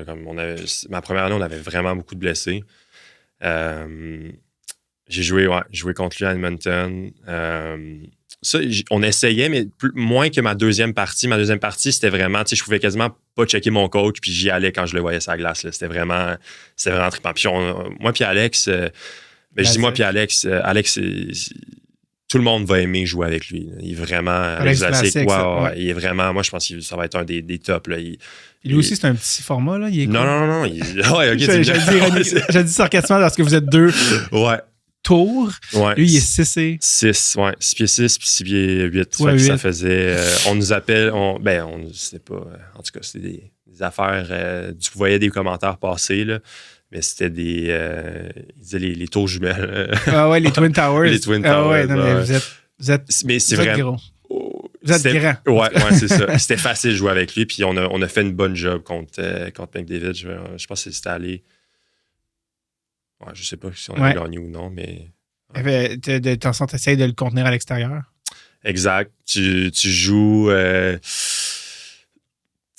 Tu te prends un step de plus. Là. Ma première partie, j'étais à la ligne bleue. Tu sais, tout le monde changeait. Mm-hmm. Puis j'étais pris à la ligne bleue adverse, donc je ne pouvais pas changer. Puis nos attaquants, c'était pas leur problème. Ils sont allés changer. Mm-hmm. Puis McDavid, il a commencé à prendre son speed derrière le but. Puis je l'ai juste vu arriver vers moi. Tu sais, j'ai pas essayé de le gapper up trop. Là. J'ai comme reculé tranquillement. Puis il a pris un shot. C'est difficile. Tu joues le scénario. Exact. Tu joues les statistiques. Dans le sens, c'est mieux qu'il essaye un tir de loin que. Exact. Essayer de le. Puis à la 6e game, c'est ça. Mais ouais, c'est cool. Sa vitesse en réel doit être quand même impressionnante parce que il n'y a pas beaucoup de gars qui ont cette vitesse-là d'allure, je pense. Tu te prends d'avance. Mais tu sais, la NHL, en général, les gars sont tous vite aussi. Là, C'est. Ouais. Mais Pour un gars de 6 pieds 8, est-ce que. C'est quoi ton rapport au patin? Parce que, tu sais, un gars de 6 pieds 8 patine pas de la même manière qu'un gars de 5 et 7. Mhm. Les gars de 5 et 7, c'est genre, tu sais, Martin Saint-Louis, c'est beaucoup de puissance, mais c'est des short strides, des poussées courtes. Un gars de 6 et 8, c'est un long reach, c'est un. Comment t'abordes ça, toi, dans ton style à toi, tu sais? Quand j'ai grandi, j'ai quand même été chanceux. J'ai pas. J'ai beaucoup grandi, mais ça a quand même été constant. C'est pas comme un été que j'étais tout déformé. Puis, Tu fais une mononucléose. Ouais, c'est ça. Là, tu prends 7 pouces. Puis ça a quand même, j'ai quand même été chanceux là-dessus. Ça a été graduel. Quand puis j'ai pu continuer à patiner normalement, tout ça. Je pense que une des raisons pourquoi je suis là, c'est que je suis capable de bien patiner pour un gars de mon 16. Ouais. Puis c'est pour ça que c'est pour ça que je suis capable quand même de jouer contre des gars qui sont plus vite. Mais ouais, c'est beaucoup de. Tu sais, on pratique beaucoup ça au PEPS, tout ça avec mes entraîneurs. C'est des haies, c'est des jeux de pied, tout ça. T'essaies de. Puis tu sais, je me dis pas, j'essaie de gagner. Tu sais, je me dis pas, il est plus petit, rapide. Tu sais, j'essaie de gagner une course avec les gars. J'essaie de. Puis tu sais, je veux dire, je suis capable de gagner les courses aussi. Puis non, c'est de la pratique. C'est tout le temps, c'est constant. Cette année, je pratiquais de pas trop de rester plus stable puis pas comme pivoter, pas pivoter, mais faire des crossovers quand c'était pas nécessaire. C'est des affaires de même qu'à chaque année, tu essaies de rajouter quelque chose. Puis c'est. Ouais, c'est sur les crossovers que les bons joueurs tombent. Exact. C'est là-dessus que c'est sur quand tu crosses, ils coupent l'autre bord, puis là, tu te fais avoir. Exact. Fait que le gars de développement à Chicago, il me dit tu sais, reste plus bas, tout ça. Puis là, tu pratiques ça après pratique. Tu rajoutes des outils à ton coffre à outils, puis ça aide. À 6 pieds 8, dans la vie en général, là, je veux dire, les choses sont rarement faites pour quelqu'un de 6 pieds 8. Ouais. Tu trouves-tu que c'est un avantage ou un handicap? Puis c'est quoi qui est le moins confortable? Les situations où tu es le moins content de faire 6 pieds 8. OK. Oui, je pense que c'est un handicap, c'est 6 pieds 8. Tu sais, je le prends parce que ça m'aide beaucoup. Ta blonde est grande. Elle n'est pas si grande que ça, en plus, c'est ça la joke. Fais-tu 5 pieds 2? Non, peut-être 5 pieds 4 quasiment. Mais moi, je me vois pas comme quelqu'un, tu sais, je me vois pas, je sais pas, je suis grand, tout ça, puis je le sais, mais en tout cas, tu comprends, je veux dire, c'est pas... Je dirais, qu'est-ce qui me vient en tête, c'est les avions, là. Il me faut un exit row, là. Tu sais, exit row, là, ils ont plus les longues jambes. La planche pour les jambes, ouais. Exact, parce que sinon, je peux pas rentrer, là. À un moment donné, en HL, on était allé à San Diego, je pense. Ouais, peu importe. C'était un long vol. Et je pouvais pas rentrer dans mon banc. Là. Littéralement, c'était tellement serré. Là. Puis, en fait, j'étais avec les... comment on les appelle? Les hôtesses? Ouais, les agentes de bord. Ouais, c'est ça. Ouais. Puis, j'étais avec eux en arrière, debout, tout le long. Parce que je disais, crime, je peux pas rentrer dans mon banc. Puis, ils m'ont dit, OK, reste là avec nous. Puis, dans la Ligue nationale? Non, dans la Ligue nationale, tu as de l'espace. Les bancs. Est-ce que tu prends quand même l'endroit où tu as toutes les jambes ou tu as assez de place? Non, c'est des avions faits différents. Là. OK, c'est ça. C'est comme un couch. Tu peux dormir. Tu peux être à... C'est des vols privés. C'est des vols nalisés. Ouais. Mais tu peux être à vertical sur ton banc. C'est en masse d'espace. C'est des... Ouais, c'est vraiment pratique. Mais je sais pas les autres affaires. Tu sais, tout ce qui est vêtements, tout ça, c'est tough. Les souliers. Si t'achètes tes souliers. Tu vas en ligne. Je sais qu'il y a un... T'achètes des matériaux que t'es fait faire. Ouais, non, mais c'est des affaires comme ça. Il y a beaucoup... Des fois, c'est tannant, mais au final... Chose du combien? Du 15. Ça existe. Ouais, du 15. Ouais, du 15. Du 15. Fais-moi donc ta main, je sais pas voir. Mais la main n'est pas si pire. OK. T'as quand même une bonne patte, mais... du 15. Ouais, du 15. Ça, du patin, c'est du combien? Ça, c'est du... Mais là, c'était sur mesure. Mais je pense que c'était comme du dos. Ça aurait-tu de l'allure? Ça aurait quelque chose comme ça, ouais. Ouais. Wow. Mais, c'est sûr.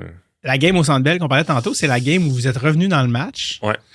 Puis vous avez gagné en shootout. C'est-tu là que Frank Nazar a scoré? Exact. Mais personne n'a vu la puck dans le net. Ça a pris comme une éternité. Du banc, là, Frank est revenu confiant d'avoir scoré, il me semble, non? Comment ça s'est passé? Disons, il y a personne sur le banc qui savait qu'il avait scoré.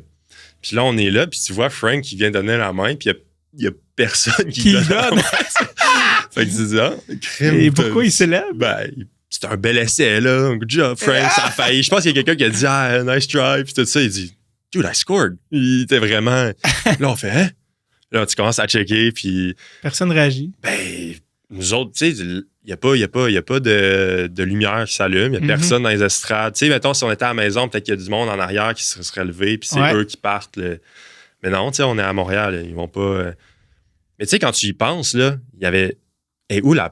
Tu sais, la POC, elle devait être quelque part. Mais il la cherchait, ouais, c'est ça. Mais comme ils ont. Je pense qu'ils allaient continuer. En fait, il y a eu un tir. En fait, c'est qu'ils après. pensaient, ouais. C'est qu'ils pensaient que la POC. Oui, c'est ça. Je pense que Gallagher, ça se peut-tu qu'il soit allé? Oui! Je sais pas si c'était Gallagher. Que théoriquement, je pense, dans les règles, t'es pas supposé. Ben, je sais pas, mais tu sais, la POC est rentrée, ils disent. Et ils pensaient que la POC, ils l'avaient raté puis qu'elle était sortie. Ouais, c'est ça. Puis là, ils ont été chercher une autre POC. Puis là, ils étaient comme, dude, genre, on a scoré. Ouais. Puis, mais ça, je pense, théoriquement, t'es pas supposé envoyer Gallagher. Quand je sais pas. T'as pas mais je sais pas si c'était lui, mais ça, non. Ben, il y a un joueur qui est allé, puis je sais que c'est la première fois qu'on voit ça, qu'un gars est allé, c'est qui jamais reverse arrivé, le truc de avant. Que je pense que théoriquement, ils sont pas supposés, mais en tout cas. Mais tu sais, ça aurait-tu. Est-ce qu'il aurait fait un move différent si l'autre avait scoré? Tu sais, je pense est-ce pas. Est-ce qu'il y a là, un joueur différent ou c'est déjà calé? C'est ça, ouais, c'est déjà calé, je pense. Mais si tu dis. Non, je pense que c'est la bonne décision. Demidov, es-tu allé en shootout? Je sais pas. Je me souviens plus. Je pense, je pense pas. Vous êtes parti avec la victoire. Exactement. C'était cool, ça. Ça rajoute à toute ma petite histoire de ma première game au Centre Bell. C'est c'est ça, la game, Ton premier match au Centre Bell, c'était cette soirée-là quand même. C'était une belle. Tu sais, il y a plein d'affaires. C'est justement le but refusé, accordé. C'est bizarre, ça. C'est vrai que c'était une weird soirée. Ouais. Il y a un gars dans ton équipe qui s'appelle Connor Bedard. C'est quoi son numéro? 98. Ah, OK. C'est quand même... Il y a beaucoup de... Comment dire? C'est une rockstar. Là, je veux dire, quand il y a des gars de même qui débarquent dans un environnement, ça vient avec beaucoup de choses. Parle-moi de Connor Bedard. C'est une super personne. Il est talentueux. Tu vas dire, il va pas dire des mauvaises affaires sur son coéquipier en podcast. Là, mais c'est vrai, mais en réalité, c'est vraiment une bonne personne. Je trouve qu'il y a quand même il y a une tête sur ses pieds. Il est pas... Une tête sur les pieds ou sur les épaules, tu faisais, Excuse. Non, mais ça paraît, c'est juste l'image d'une tête sur un pied. C'est comme, il y a une tête sur un pied. C'est vraiment bizarre. Là, mes chums vont m'écœurer avec ça. Mais. il y a une tête sur ses épaules. Tête sur ses épaules, excuse-moi. Ouais. Mais non. On parlait de pieds, là, j'avais des pieds. Là. C'est une belle image. Ouais. Fait que Connor Bedard, c'est un gars intelligent. Ouais. Puis il travaille. Tu sais, c'est un des gars qui reste à la glace. Il faut que tu sortes, là, à un moment donné. L'avion part dans pas long, puis là, il shot. Dans le gym, des fois, il fait des entraînements il n'y a pas des... Mettons, avant les pratiques de morning skate, il y a une game le soir, il va faire un petit entraînement. C'est plus pour s'échauffer, mais quand même, ça démontre qu'il prend soin de son corps. Puis je trouve que c'est une bonne personne. Je pense que tu aimerais son humour aussi. Là. Il est comme... Ah ouais? Ouais, il peut... Il peut faire... je sais pas comment dire ça, mais il va faire semblant... Il sait que c'est une super sorte, tout ça, mais il va quasiment joker, il va faire des jokes là-dessus, mais en réalité, il est sarcastique. Il va faire... pince sans rire? Il est-tu un petit peu pince sans rire? Il dit une joke sans l'accuser? Ouais, exact. Puis il va peut-être... avant les games, on fait... On disait des blagues. C'est Crevier contre McDavid. C'est comme le premier titre, quand il sait très bien que c'est lui, que c'est mettons, la bagarre des deux corners, ben là, il va faire Crevier contre McDavid. c'est ce soir que ça se passe. Il se prend pas trop au sérieux. Non, c'est ça. Non, une bonne personne. Puis, c'est quoi, comme joueur de hockey, qui t'impressionne le plus de lui? Si tu le vois tous les jours. Ouais, son release, il est... Ouais. Avec son petit, ça spoon. Il change l'angle, là, juste pour te passer ton... Mais ça, c'est difficile pour un def parce que tu peux avoir un bon stick on puck, puis finalement, il te fait un dernier mouvement. Tu n'as peut-être pas tout le temps de réagir à ça. Tu recules, s'il bouge, tout ça. Tu vois, des fois, il y a des clips d'été, tout ça. Tu vois où ça part. Puis, j'en ai vu un que je un gars comme lui qui est tellement compétitif... c'est dur dans une année où tu perds beaucoup. C'est fatigant à perdre.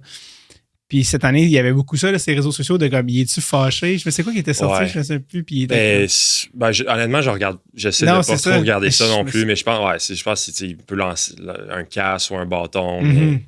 Mais le monde, ils viennent. Puis c'est quelque chose qui est récurrent, puis je trouve ça drôle de questions. Puis je dis, tu sais, le gars, il a 20 ans. Il a pas. Des fois, j'ai le goût de dire, toi, à 20 ans, là. On sort-tu des vidéos? Tu sais, Puis De- moi, si je casse mon bâton, là, pour que je lance mon casque, là, il n'y a personne qui va poster ça. vrai. Ou ça va pas. Tout le monde s'en fout. Là. C'est vrai. Mais vu que c'est lui, puis c'est une superstar, ben, Scruté. ça sort partout. Puis là, tu dis, ah ouais, puis il est frustré, tout ça. Mais Ouais. finalement, après la game, comme tout le monde, à un moment donné, il faut que tu passes à autre chose. Tu joues le lendemain ou après le lendemain. Ouais. Ça continue. Là, il est pas. Il arrivait pas bougon tout le temps. Mhm. Puis, à un moment donné, comme tout le monde, là, perdre Pas le fun. beaucoup. C'est pas le fun. Surtout contre les Seals. Mhm. Ça, il n'y aurait pas eu de chance que vous perdiez ça. Vous auriez défoncé 29 000 à 3-0. Ouh, petite pause désaltération de l'épisode avec Louis Carrier. Louis Carrier qui était au Centre Bell sur la glace pour le premier point en carrière de qui? De Ivan Demidov. Absolument! Ivan Demidov qui a sa propre saveur Beehive. Oui, Beehive. Les gens qui ne voient pas en audio, j'embrasse la bouteille Beehive de Ivan Demidov pour essayer que son talent déteigne sur moi et que ça rentre par les pores de mes lèvres. Oui, Ivan Demidov a sa nouvelle propre saveur Beehive. J'ai nommé punch aux fruits. Pourquoi? Parce que c'est un enfant et c'est une saveur d'enfant. Également, d'autres saveurs sont disponibles.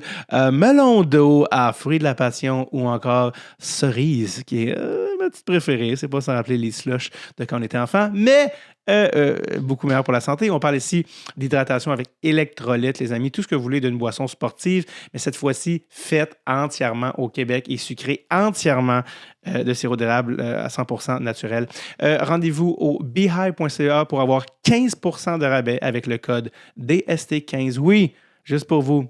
Sweet baby doll, you know it. DST15. 15% de rabais. Achetez des caisses là, pour les boys dans l'équipe, les girls.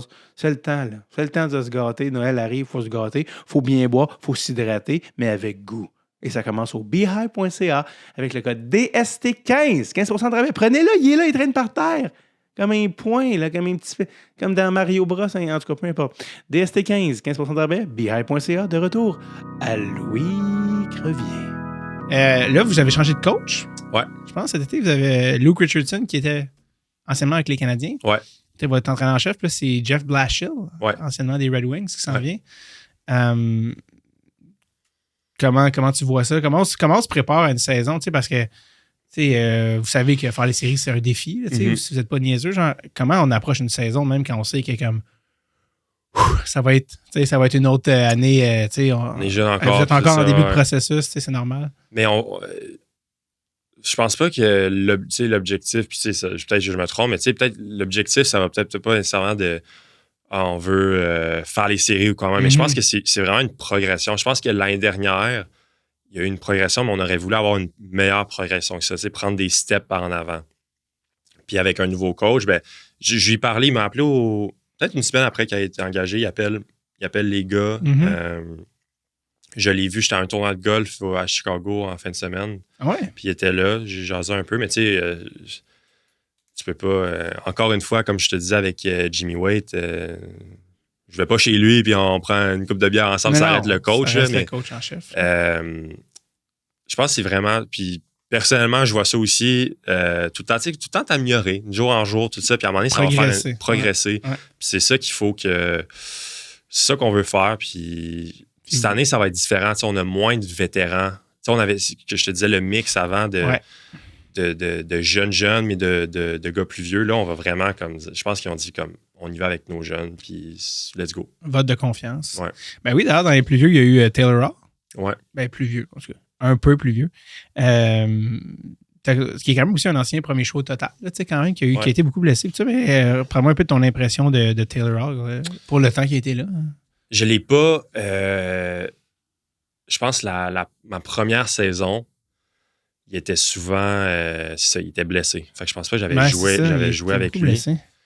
Mais oui, c'est un très bon gars. Je dirais pas si le gars, tu sais, j'ai peut-être pas. J'ai pas tant parlé que ça. Tu sais, s'il y a des gars à un moment donné que. Mais ouais, les fois qui me parlaient le plus, là, c'est quand les gars on sortait au bar, tout ça, puis là, il peut-être plus réservé, là, mais comme quand on est sorti au bar, là, il venait me parler de ça, puis il dit tout qu'est-ce qu'il. Il me donnait des beaux conseils, il me donnait des beaux commentaires, puis ça, j'ai apprécié, parce que ça donne la confiance quand même quand il y a un vétéran de même qui vient de. C'est quoi le commentaire qu'il t'a donné qui t'a le plus touché ou qui t'a sur les. Il dit, tu sais, il arrive là, puis il dit, ah ouais, ben, continue de même, tu sais, tu peux vraiment. Je pense que le commentaire qui me frappe plus, c'est vraiment, tu peux avoir une belle carrière. Tu sais, des fois, tu te dis, tu sais, une belle carrière, ça varie de personne en personne. Là. Je suis qui en même temps, là, mais comme. De pouvoir jouer dans NHL longtemps, tu sais, puis quand quelqu'un vient de dire ça, ben c'est touchant. Là. Toi, justement, tout le monde a des carrières différentes. T'sais, lui, c'est un premier show total. C'est des gars de première ronde. Toi, tu as été repêché en 7e ronde il y a quelques années. Comment tu voyais, toi, quand tu étais dans le junior, comment tu voyais ta carrière? Tu te disais-tu, je vais être repêché dans la Ligue nationale? Dans quelle ronde? Là, tu es repêché en 7e ronde. Comment un joueur comme toi fait son parcours pour se rendre où tu es aujourd'hui?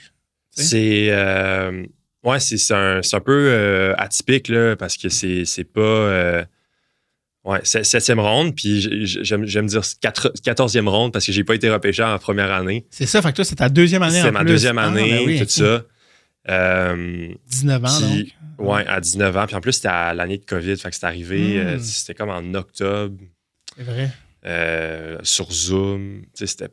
C'était supposé à Montréal en plus. Ah, c'était le 22. Ah oui, non, 2020, ça se posait être à Montréal. Puis finalement, c'est devenu 2022 à cause des reports. Ouais. Fait que j'ai.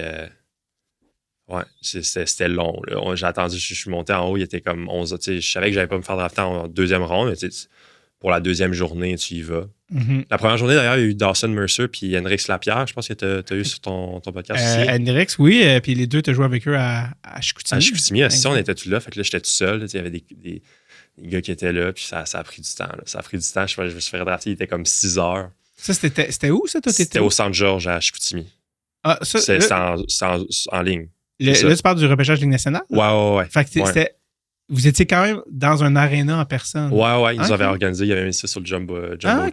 C'était à Chicoutimi, wow. Ouais. Okay. Non, c'était cool. Fait que là, t'es sorti, toi, en 7e ronde. En 7e ronde, tu sors de là, puis non, mais c'est plate ma réponse que je vais te donner là, pour répondre à ta question là, de comment tu vois ça, mais je pense que puis il fallait que je travaille là-dessus parce que c'est plus facile à dire qu'à faire, mais tu y vas vraiment, tu te focuses sur toi, tu te compares pas aux autres, puis tu y vas au jour le jour. C'est plate comme question. Non, mais c'est pertinent dans le sens que, est-ce que toi, quand tu étais junior, est-ce que tu croyais que tu allais jouer Ligue nationale? Est-ce que tu y croyais à ce rêve-là? J'ai jamais été le gars le plus confiant par rapport à ça. Je savais que, mais tout ce que je savais, c'est à un moment donné, crime, je commence à être un des... Tu sais, je suis arrivé à Chicoutimi, j'étais le 8e def à 17 ans.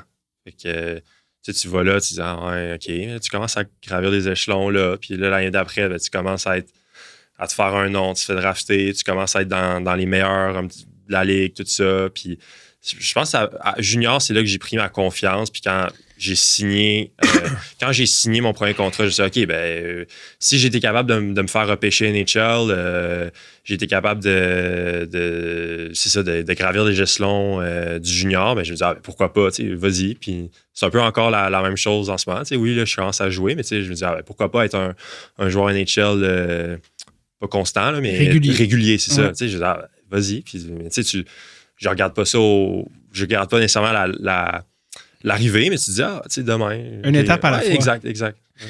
Fait que la confiance, c'est quand même, c'est tellement important. C'est ça qui fait la différence entre des fois le même joueur qui joue et qui joue pas, ou qui performe ou qui performe pas.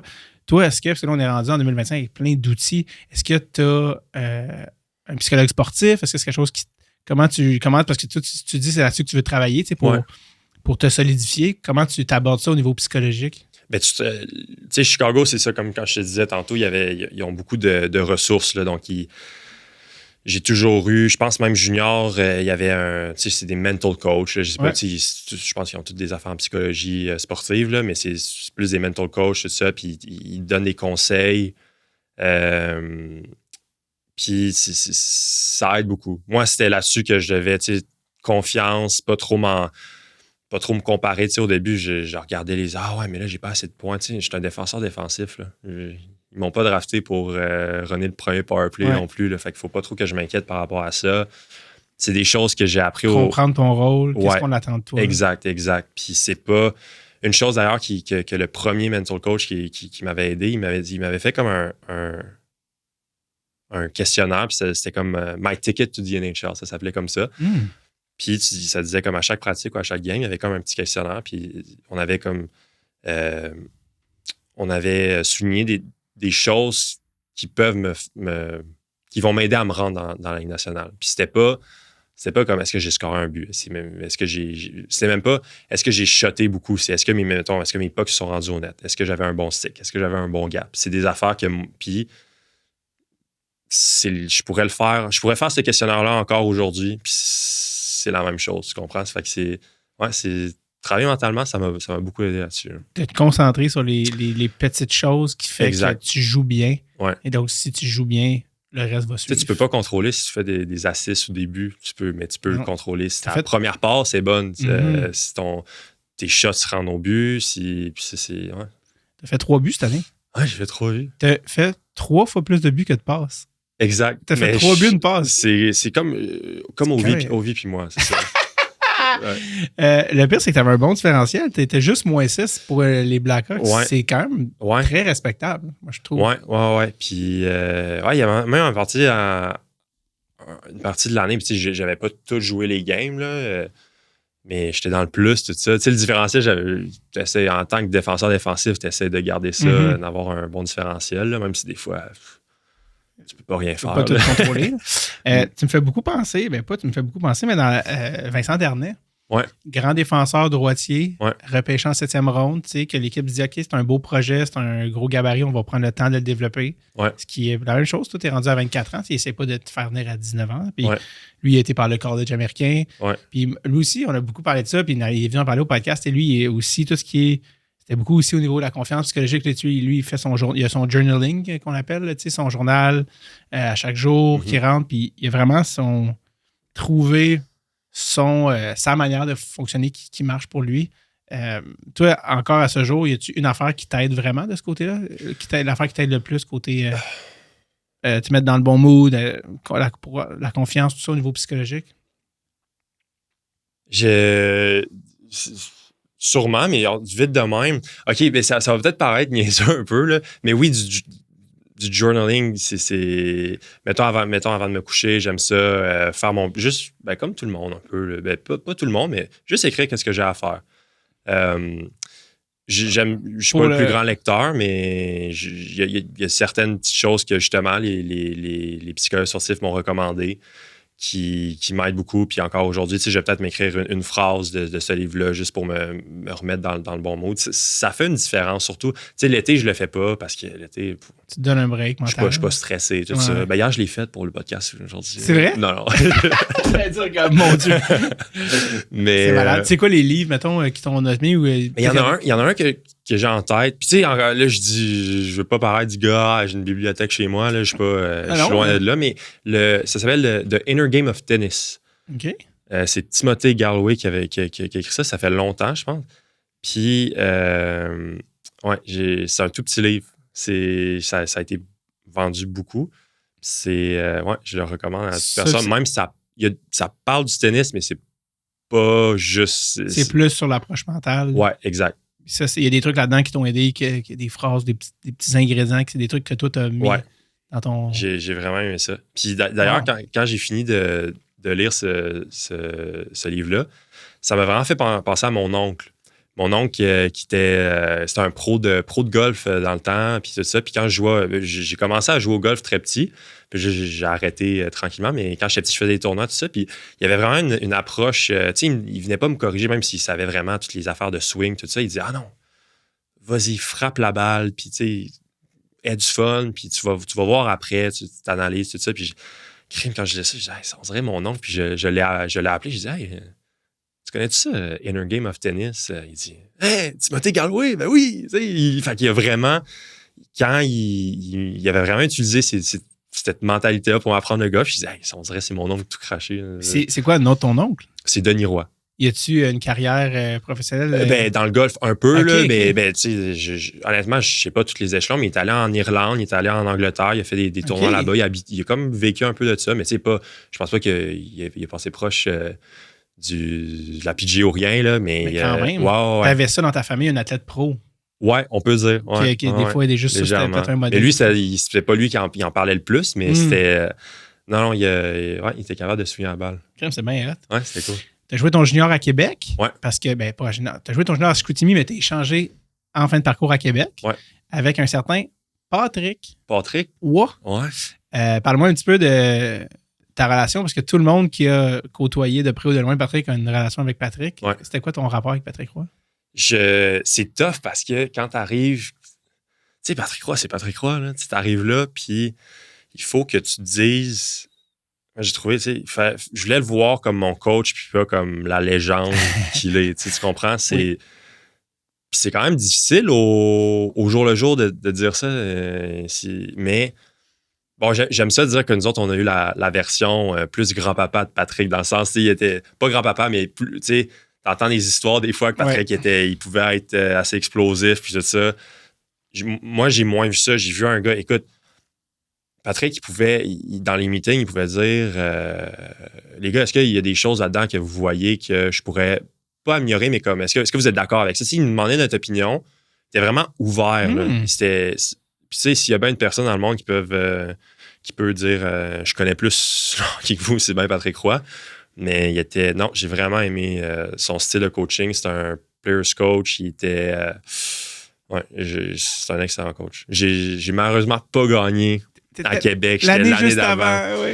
Mais je connais beaucoup de monde qui ont gagné tout ça. C'est difficile de regarder ça à la télé. Là. Des fois, tu sais, mine de rien, t'es un peu selfish. Je dis, Colin. J'aurais aimé ça, mais Coupe Memorial. Ah oui, l'année passée, au live qu'on va faire ce soir, c'était William Rousseau. Ouais. J'ai vu ça passer. Oui, exactement. Tu as joué avec Théo Rochette, que son père est venu au podcast. Sérieux? Il y a vraiment plusieurs années. On avait fait ça je pense, en 2017, dans un hôtel. J'étais en tournée. Son père était ref en Ligue nationale A en Suisse. Ouais. Puis Théo, il est comme la double citoyenneté. À Lausanne, oui. Exact. Puis Théo, finalement, il n'a pas été repêché. Puis là, tu vois, en ce moment, il joue pro à Helena. Puis il fait bien ça aussi. Très bien.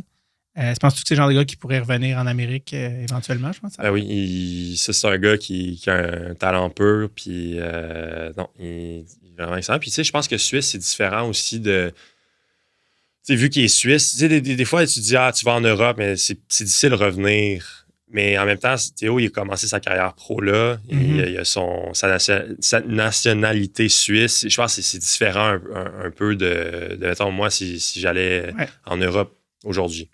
Mais ouais, il compte pas pour un import, lui. C'est ça qui est le fun pour eux. C'est qu'il a un talent import, mais il prend pas... il fait vraiment bien ça. Ils sont allés 2 fois en finale. Lausanne? Lausanne contre, je pense que c'est Zurich qui ont gagné 2 fois en ligne. Je pense qu'ils sont même allés en match 7 la première année. Wow! Puis ça, on passait le voir. On va aller faire un petit tour, le voir jouer. C'est pas plate, Lausanne? Ouais, mais en plus... Ouais, t'allais dire? Je suis jamais allé, mais... moi, j'avais fait un tournoi de hockey en secondaire 2 en Suisse, puis on avait été à Lausanne, j'avais joué un petit peu. Puis son père, en fait, j'avais parlé... Ça, c'est parenthèse, mais j'avais essayé de vouloir faire un échange quand j'étais à l'université, il y a vraiment longtemps.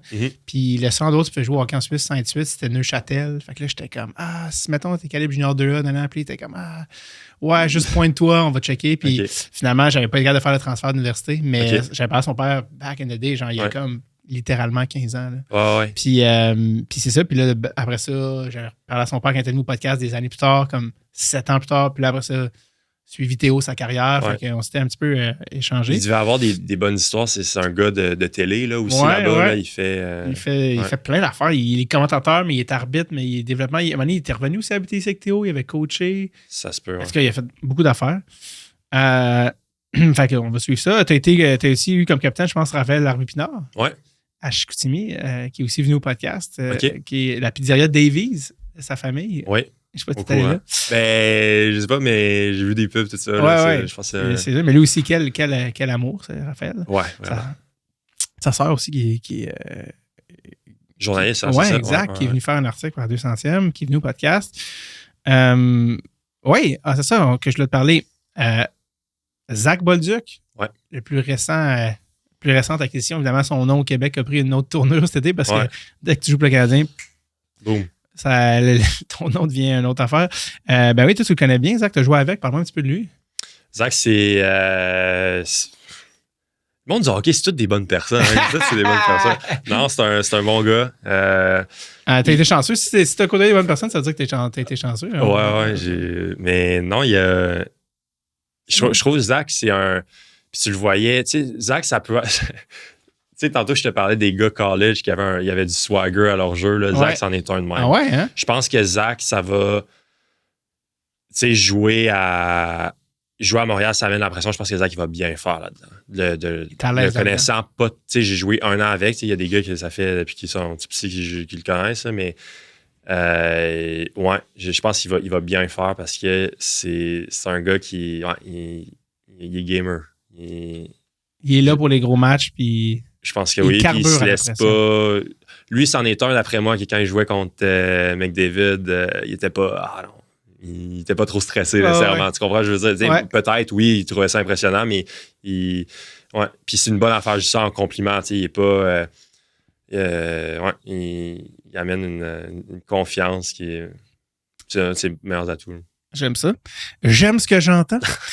De tous les jeunes joueurs des Blackhawks, mis à part Connor Bedard, qui est une exception, toi, tes voix de proche, nous, on les connaît pas, on voit pas autant les gars jouer d'ici. Lequel, selon toi, est à surveiller? Qui t'impressionne? Je peux en nommer plus qu'un. Là, mais... Ouais, mais Celui qui je vient pourrais après. toutes les nommer, là, mais ben, j'hésite entre. Est-ce que 24 ans, ça fait la cote ou. Puis je parle pas de moi.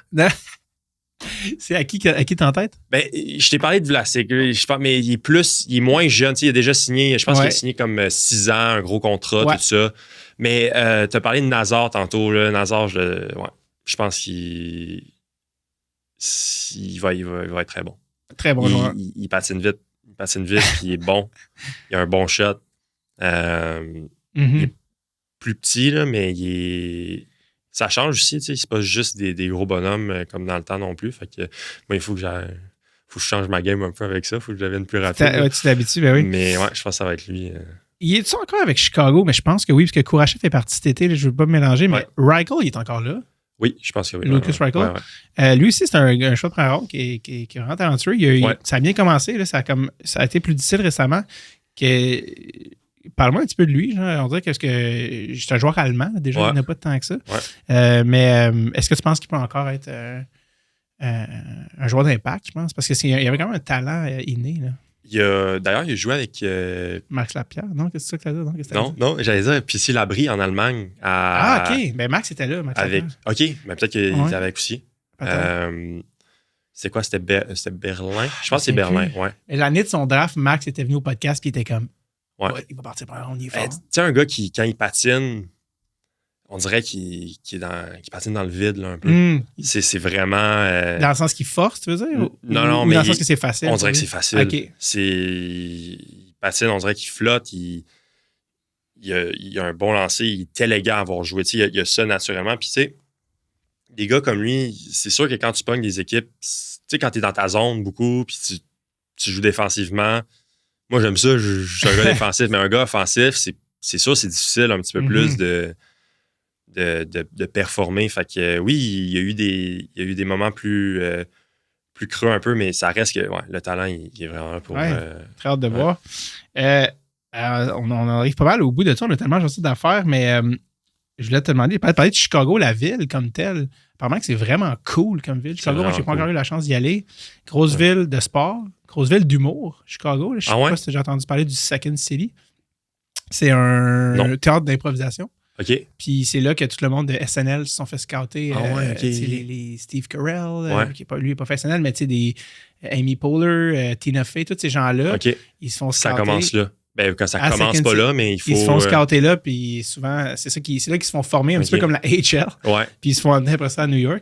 Puis ça, c'est à Second City à Chicago. Il y a les Bulls avec l'histoire de Jordan. Il y a pas une, il y a 2 équipes de baseball. Il y a les Cubs puis les White Sox. Il y a du foot. Bon, bref, tout ça. Même Vince Vaughn, dans les grosses années des Blackhawks, il était dans les games. T'avais-tu vu ça? Vince Vaughn, il avait Non, mais j'ai pas vu ça, mais ça se fait, oui, il y a du point de... Puis Windy City, puis t'as-tu un peu eu la chance d'explorer Chicago? Ouais. Côté bouffe, côté peu importe, qu'est-ce qui a attiré ton attention à date à Chicago? Premièrement, j'ai une question pour toi. Ouais, vas-y. L'improvisation, là, c'est tous les humoristes, ils vont tous là-dedans. Tu sais, il y avait une ligue d'impro. Ouais. Je pense que ça existe encore, ouais. Très bonne question. Non, pas tous les humoristes sont passés par l'impro. Okay. Il y en a beaucoup qui viennent de ça. Dans le fond, souvent quand tu es jeune, là, comme au secondaire, au cégep, c'est un bon moyen de commencer parce que c'est du stand-up à 13 ans. C'est tough.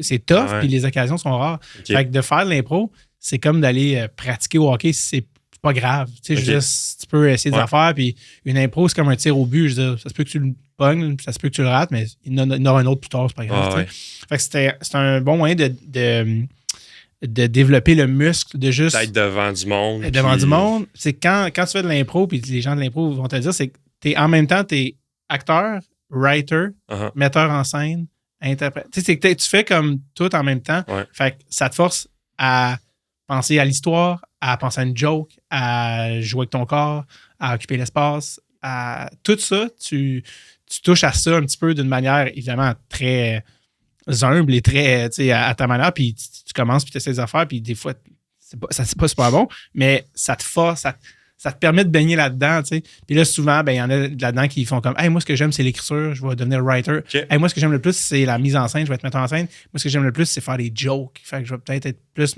aller vers l'humour. » Fait qu'il y a beaucoup de gens qui sont humoristes qui ont fait de l'impro, que ça a été leur... peut-être un peu leur training, si on veut, leur entraînement pour devenir humoriste ou avant de faire de l'humour à temps plein.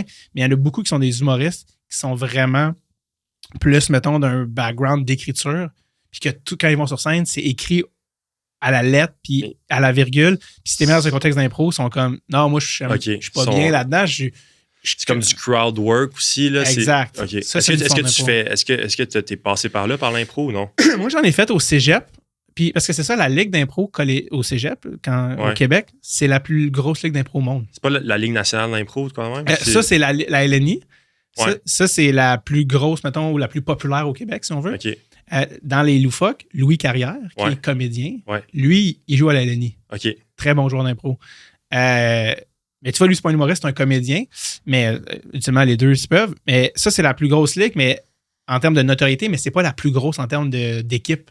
C'est quand tu joues dans la ligue au cégep au Québec, il y a tellement d'équipes qu'il y a des tournois. La LNI, ultimement, il y a genre 6 équipes, tu comprends? C'est tout petit. Là, exact, mais c'est quand même fucked up quand tu penses que la ligue des cégeps au Québec, c'est la plus grosse ligue au monde, tu sais. Parce que tu peux aller aux États-Unis puis faire non, parce qu'aux États-Unis, c'est que toi, l'impro, à quelle différence, c'est l'impro québécoise avec les bandes, les jeux de hockey. Ça, c'est québécois. Okay. Ça, c'est un gars qui s'appelle Robert Gravel, qui est un comédien dans les années 70, qui a inventé ça. Okay. Il a fait, hey, on fait-tu... Parce que l'impro, à la base, c'est un exercice de théâtre. Ouais. C'est comme, mettons, t'es un comédien, c'est comme, OK, on va faire une scène, t'es tel personnage, juste improvise tes lignes basées sur ce que tu sais du personnage. Puis là, à un moment donné, on fait comme, OK, il y a quelque chose de drôle là-dedans, on en fait-tu un jeu? Puis là, nous, au Québec, on pense en termes de hockey. Fait que, OK, mais on va faire 2 équipes, on va mettre une bande, on va avoir des jerseys. C'est juste hockey tout le temps. Exact, okay. exact. Ça n'a pas rapport. Mais si tu vas aux States, l'impro States, c'est pas ça du tout. L'impro States, c'est genre des personnes qui vont arriver, qui vont... il y a plusieurs types, mais qui vont arriver, ils vont comme, hey, salut tout le monde, comment ça va? On vient faire un show d'impro, on est, mettons, 4, 5, 6 improvisateurs. Toi, c'est quoi ton nom? Louis? OK, cool, Louis. Qu'est-ce que tu fais dans la vie? T'es joueur de hockey? OK, cool. Hey, Louis, c'est quoi la pire journée dans ta vie? Puis là, tu vas être comme à la fois où... Mais c'est ça, c'est du crowd work. Ben, c'est qu'ils vont prendre, mettons, c'est quoi la pire journée? OK, la fois où tu t'es fait laisser par ta blonde, puis ton char est tombé en plane. Okay. Entre eux, OK. Hey, merci, man. OK, tout le monde, on part avec ça. Puis là, ils vont partir avec, mettons, une affaire de la foule, que ce soit, mettons, un mot, un lieu, peu importe. Puis là, ils vont faire, cool, on prend ça, puis on s'en va. Puis là, c'est comme, ils vont peut-être reenact la journée où tu t'es fait sortir tomber par ta blonde, ton char. Puis là, ils vont... Fait qu'eux, il va y avoir aussi des modèles d'impro. Ils vont faire 3 actes. Moi, j'ai déjà été voir à New York un musical improvisé. Fait qu'il y a un gars qui a un clavier sur scène, un piano. Puis là, ils sont rentrés, ils sont comme, hey, salut tout le monde, on fait un musical, une comédie musicale improvisée. On a juste besoin d'un mot. Amsterdam, parfait. Ils partent 1h30. Ils sont juste comme, C'est bon. j'ai envie de fumer du weed à soir. Puis là, ils partent, ils font juste comme. Puis le gars qui est musicien, il est check, Ouais. il part des tunes, eux, ils embarquent quand c'est le temps, ils créent une histoire. Fait que c'est complètement Faut différent. que tu sois spécial quand même pour faire. Mais pas spécial dans le bon sens, là. Tu sais, c'est tough, là. Je pense Parler que devant tout le monde, puis. je pense que c'est un muscle. C'est vraiment comme. Ouais, faut que tu t'apprends travailles. Ouais. à être.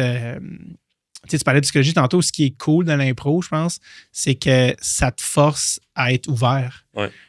Tu sais, aux États-Unis, ils disent tout le temps l'impro, ça s'appelle. Ils appellent ça. Le slogan de l'impro, c'est Yes and.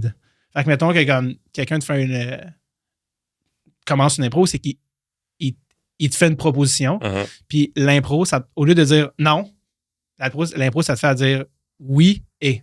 Fait que c'est genre, moi, je te dis, genre, bienvenue dans mon magasin de pâtisserie. Toi, tu vas pas dire, genre, ah, mais laisse pas une bonne. Tu vas dire, ouais, merci, je prendrais ça, s'il te plaît. Puis là, c'est comme si tu me relances la balle. Okay. Fait que c'est comme si on se lance la balle, puis à chaque fois que tu reçois la balle, tu rajoutes de quoi. Puis là, moi, je reçois, puis je rajoute. Fait que ça te force à, je pense, avoir une certaine souplesse, puis à jouer avec ça.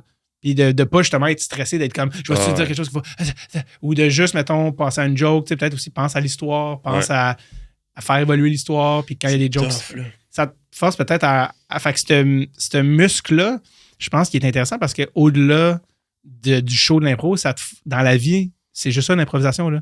Tu sors d'ici, finalement, tu as un flat, finalement, tu avais une heure de ta journée, mais ça se passe pas comme prévu. Est-ce que tu vas comme break down puis être fâché ou tu vas dire yes and dans ce cas-ci, d'abord, je vais faire ça. Tu comprends ce que je veux dire? Je pense que ça peut t'amener des trucs, tout ça, mais à ta question d'il y a 17 minutes. Oui, j'aime Chicago, la ville. Non, les humoristes passent pas toutes par l'impro. Fait qu'il y en a qui viennent de là. Ouais. Sauf que c'est ça, c'est très différent. Il y en a qui restent dans l'impro puis qui vont faire justement la LNI ou la LIM, qui est une super bonne ligue à Montréal. Puis il y en a qui vont dire, hey, moi, je vais prendre le truc de l'humour. Mais l'humour, c'est que là, ça devient vraiment un truc à temps plein parce que là, c'est vraiment de l'écriture. Alors que l'impro, tu fais juste te pointer. Fait que c'est comme tu te spécialises après des fois dans certains trucs. Mais tu vois, Charles Pellerin, qui est au podcast, qui est dans les loufoques, lui, ça faisait une couple d'années qu'il faisait plus d'impro, il faisait de l'humour. Puis là, depuis l'année passée, il est comme, hey man, you know what, je veux recommencer à faire de l'impro parce que c'est comme, ça me permet de jouer. Parce que quand tu fais de l'humour, c'est très écrit, c'est très. Tu vas travailler des trucs. Puis, dans le fond, le crowd work, c'est un peu une manière de faire de l'impro en stand-up. Ouais. C'est-à-dire de jumeler un petit peu les deux. De comme, hey, salut, tu viens d'où? Qu'est-ce que tu fais dans la vie? Puis de bouncer avec le monde. Puis, ce que ça fait, c'est que ça instaure le moment présent. Tu sais, là, t'es comme quand t'es dans la foule, t'es comme, OK, on sait pas ce qui va se passer en prochain. Puis, ça rend un show très vivant. Puis, je pense que c'est ça qui est cool. Puis, dans la tradition des comedy clubs américains, l'animateur est obligé de faire du crowd work. Mais je vois tout le temps ça. C'est pour ça que je t'en parle. Je vois tout le temps sur Instagram. Les réseaux, ouais. Puis des fois, tu cliques sur lui, puis c'est juste de ça. Ouais. Mais ça, c'est devenu un modèle Ouais. dans les dernières années à cause des réseaux sociaux. Parce que dans le fond, ça amène des vues. Ça amène des clics, puis l'humoriste brûle pas de matériel. Parce que tu sais, si tu as vu une joke, elle est plus drôle parce que tu l'as déjà vu, tu n'as plus la surprise. Mais si tu fais juste du crowd work, tu mets juste du crowd work, ben les gens sont comme, c'était drôle. Je vais aller le voir maintenant, puis j'aime ça, mais ça n'a pas compromis le matériel. T'sais. Exact. Puis là, ça, ce qui est arrivé, c'est que, quelle tangente, je sais pas si les gens écoutent encore, mais c'est qu'au début, il y en a, quand les gens commençaient à faire ça, mettons, Sugar Sammy a été un de ceux. Il faisait beaucoup ça aux States quand Sugar Sammy a commencé. Là, tout le monde a commencé à le faire. Au Québec, ça, tu parles? En France aussi, parce que Sugar est allé en France aussi. Ouais. Fait que là, c'est comme n'importe quel humoriste qui commençait, il était comme crowd work. Fait que là, c'est parce que les réseaux sociaux sont tellement devenus un outil puissant pour augmenter ta notoriété. Parce que les gens ne peuvent pas acheter des billets pour ton show s'ils ne savent pas que tu existes. C'est juste. Peut-être qu'ils te trouveraient drôle, mais s'ils ne savent pas que tu existes. Fait que là, c'était tout le temps. Fait que les réseaux sociaux, c'est devenu tellement un outil primordial pour des créateurs que là, c'est comme rentrer là-dedans. Fait que là, puis tu le sais, là, comme quand quelque chose marche, tout le monde saute sur le wagon puis ils font le même affaire, tu sais. Fait que c'est pour ça que là, le crowdwork, c'est devenu de ça. Mais c'est drôle du moment de ça parce qu'avec Nick Aubé-Cubel, l'autre jour, il était comme, ouais, comment ça marche la LNI? Puis tu vois, lui, il était pas au courant mettons, du jeu québécois avec le hockey. Fait que là, genre, Nick, Louis savait pas s'il niaisait, puis il est comme, en fait, c'est ça, on met des sweatpants, on met des chandails, on a des bandes, puis là, il est comme, OK, cool, ben là, je vais aller voir ça. Tu sais, mais à l'époque, c'était à la télé aussi. Quand on était jeune. Je pense que c'était un petit peu trop jeune, mais quand moi, j'étais plus jeune, comme des games de hockey, les games de la LNI étaient à la télé, puis c'était Montréal contre Québec. Puis contre... Ouais. Fait que c'est ça. Fait que tout ça pour dire... peut-être que tu regardes d'avoir posé une question il y a une demi-heure, mais c'était... C'est correct, non, mais j'aime mieux écouter que parler. J'aime ça, j'apprends plein de choses. Fait que c'est ça. Fait que c'est ça. Fait que c'est un bel exercice de formation. Ouais. L'impro, c'est juste que des fois aussi, c'est que vu que c'est un exercice, des fois, il y en a qui sont comme c'est cool, mais c'est rare que tu as un produit fini. Mhm. Tu sais, c'est plus le moment, le produit fini en impro. C'est on a vécu quelque chose, Mhm. mais mettons que tu veux faire un numéro d'humour, ben, tu peux plus le peaufiner. Ça peut plus être perfectionné puis intéressant, peut-être comme produit final. Alors qu'une impro, c'est un peu inégal, ça va être un peu, mais c'est normal. C'est comme c'est un premier jet, tu sais, improvisé. Tu sais. C'est plus une expérience, je pense, de spectateur qui est le fun. OK. Puis aussi de trucs. Mais j'arrête de répondre. Fait que ça pour dire, t'as-tu la chance d'explorer Chicago ou pas? Vraiment? Oui, c'est vraiment une belle ville. Tu sais, c'est sûr qu'il y a des fois, t'entends. Ouais. Mais Wendy, c'est même pas à cause du vent, supposément. À ce jour, je sais. On me l'a déjà expliqué. Je Mais... pense que c'est parce qu'il était sur le bord de l'eau, mais peut-être pas. Non, c'est même pas à cause du vent. Mais il vente en tabarouette des fois. Ben, c'est ça, t'es sur le bord de l'eau. Mais non, c'est pour quelque chose d'autre. Mais oui, c'est vraiment beau. Toute personne qui va à Chicago, moi, je trouve qu'il faut absolument... Tu sais, il y a comme il y a une rivière qui passe au travers de la ville. Oui. Ils vendent des... Tu sais, ça fait on se pense à la trappe touriste, mais c'est vraiment le fun. Là. Tu vas sur un bateau, puis tu passes au travers, puis ils t'expliquent, ça, ce building-là, ça a été... C'est fait avec ça. Ils laissent... Il y a des étages en haut qui... Il n'y a pas rien, il n'y a pas... Inoccupé. Ouais, inoccupé, il n'y a même pas de vide pour que le vent passe, pour pas que la tour s'effondre. Il y a plein d'affaires de même, puis c'est vraiment beau aussi. Là, tu vas là, quand il y a un petit sunset, là, c'est quelque chose. Mais, tu vois au game, des fois, à un moment donné... Tu sais, tantôt, je t'avais dit le top 3 des parties que le Canadien, c'était dans le top 3. Il y a une game, c'était à Chicago, c'est le retour de Patrick Kane à Chicago. Puis il y avait... En fait, non, je vais faire top 4 parce qu'il y a la classique aussi, mais classique, c'est différent. Là. Mais il y avait le retrait du chandail à Chris Chelios. Puis là, il y avait tout plein d'acteurs. Moi, il y avait le joueur de tennis, McEnroe, qui était là. Il y avait Dennis Rodman qui était là. Tu vois qu'il y a... Des Bulls. Il y a des... il y a du monde. Légendes. Je sais pas s'ils habitent tous là, mais il y a de l'histoire à Chicago. C'est cool, là, c'est vraiment cool. As-tu regardé la série sur Netflix des Bulls? Ouais. C'est quoi le terme? C'est Last Dance. Last Dance, ouais. Je l'ai checké 2 fois, tellement c'est bon. La fameuse Deep Dish Pizza de Chicago. T'as-tu entendu parler de ça? Ouais. Geno's, là, qui est comme le fameux restaurant, c'est comme un genre de... C'est comme une tarte. Ouais. T'as-tu goûté? Ouais. Puis? Je trippe pas.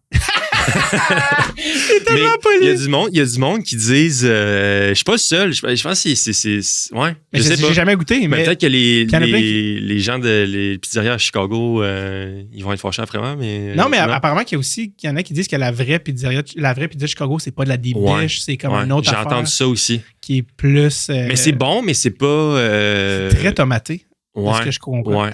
Mais il faut l'essayer. C'est sûr que si je vois, je sais. Faut que j'aille à Chicago pendant que tu es en saison. Maintenant. Oui, c'est parfait. Parce que comme ça, c'est vraiment cool. Tu vas voir des games de basket. On est allé aux Bears à un moment donné. Il y avait, je me rappelle, on était sideline. Il y avait Justin Jefferson qui est venu.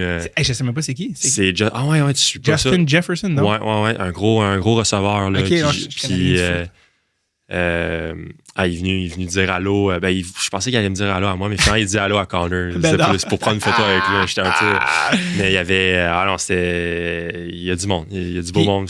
Là que tu as un contrat one-way, est-ce que tu te magasines-tu un appartement? Comment ça marche au côté? Moi, je veux attendre qu'il me donne, mettons, un papier. Parce que dans le fond, il te donne un papier, tu signes, puis ça dit, mettons, si tu fais échanger ou tu te fais send down dans HL, il couvre les frais de l'appartement. Ah ouais, ok, je savais pas ça. Il y a des gars qui... C'est ça. Moi, je suis tout le temps dans un entre-deux un peu. Faut que je fasse ma place. Fait que, je vais attendre un peu de faire ça, mais j'aimerais vraiment ça. C'est à quel moment c'est qu'ils font ça? C'est après le camp d'entraînement? Des fois, il y a des gars qui commencent l'année puis ils restent à l'hôtel pendant une couple de semaines, de mois. Moi, j'ai été callé up l'année dernière en novembre. Puis, mis à part, j'ai eu une commotion puis j'ai fait un petit trip à HL de 4 jours. Mis à part, même si j'ai pas tout joué les games, j'étais tout le temps avec l'équipe puis je suis resté à l'hôtel toute l'année.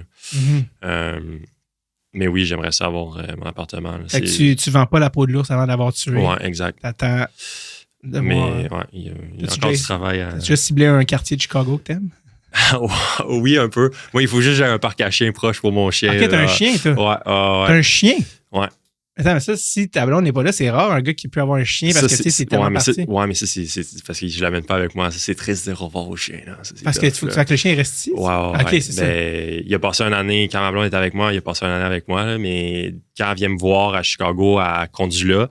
Parce que je amène le chien, ouais, j'aimerais ça avoir le chien aussi. Fait que, puis c'est dans une grosse ville de même, il n'y a pas grand arbre. Il y avait un beau carré, tu pouvais y lancer à la balle, puis tout ça. Il y avait plein de chiens là. J'aimerais ça être proche de ça. C'est bon, ça. À noter. À noter pour le chien. Écoute, je pense qu'on est rendu. Je pense qu'on est. Merci Louis. On se voit tantôt. On se voit tantôt à soir. Je suis là. Avec Camille. Ouais. Peut-être le chien, who knows, n'est-ce pas vrai? Une salle de spectacle. Merci encore, puis surtout, bonne chance pour cette année. C'est bon. We believe. We believe. Ça va bien. Louis believe. Ça va bien se passer. Ça va bien se passer. Je vais le prendre.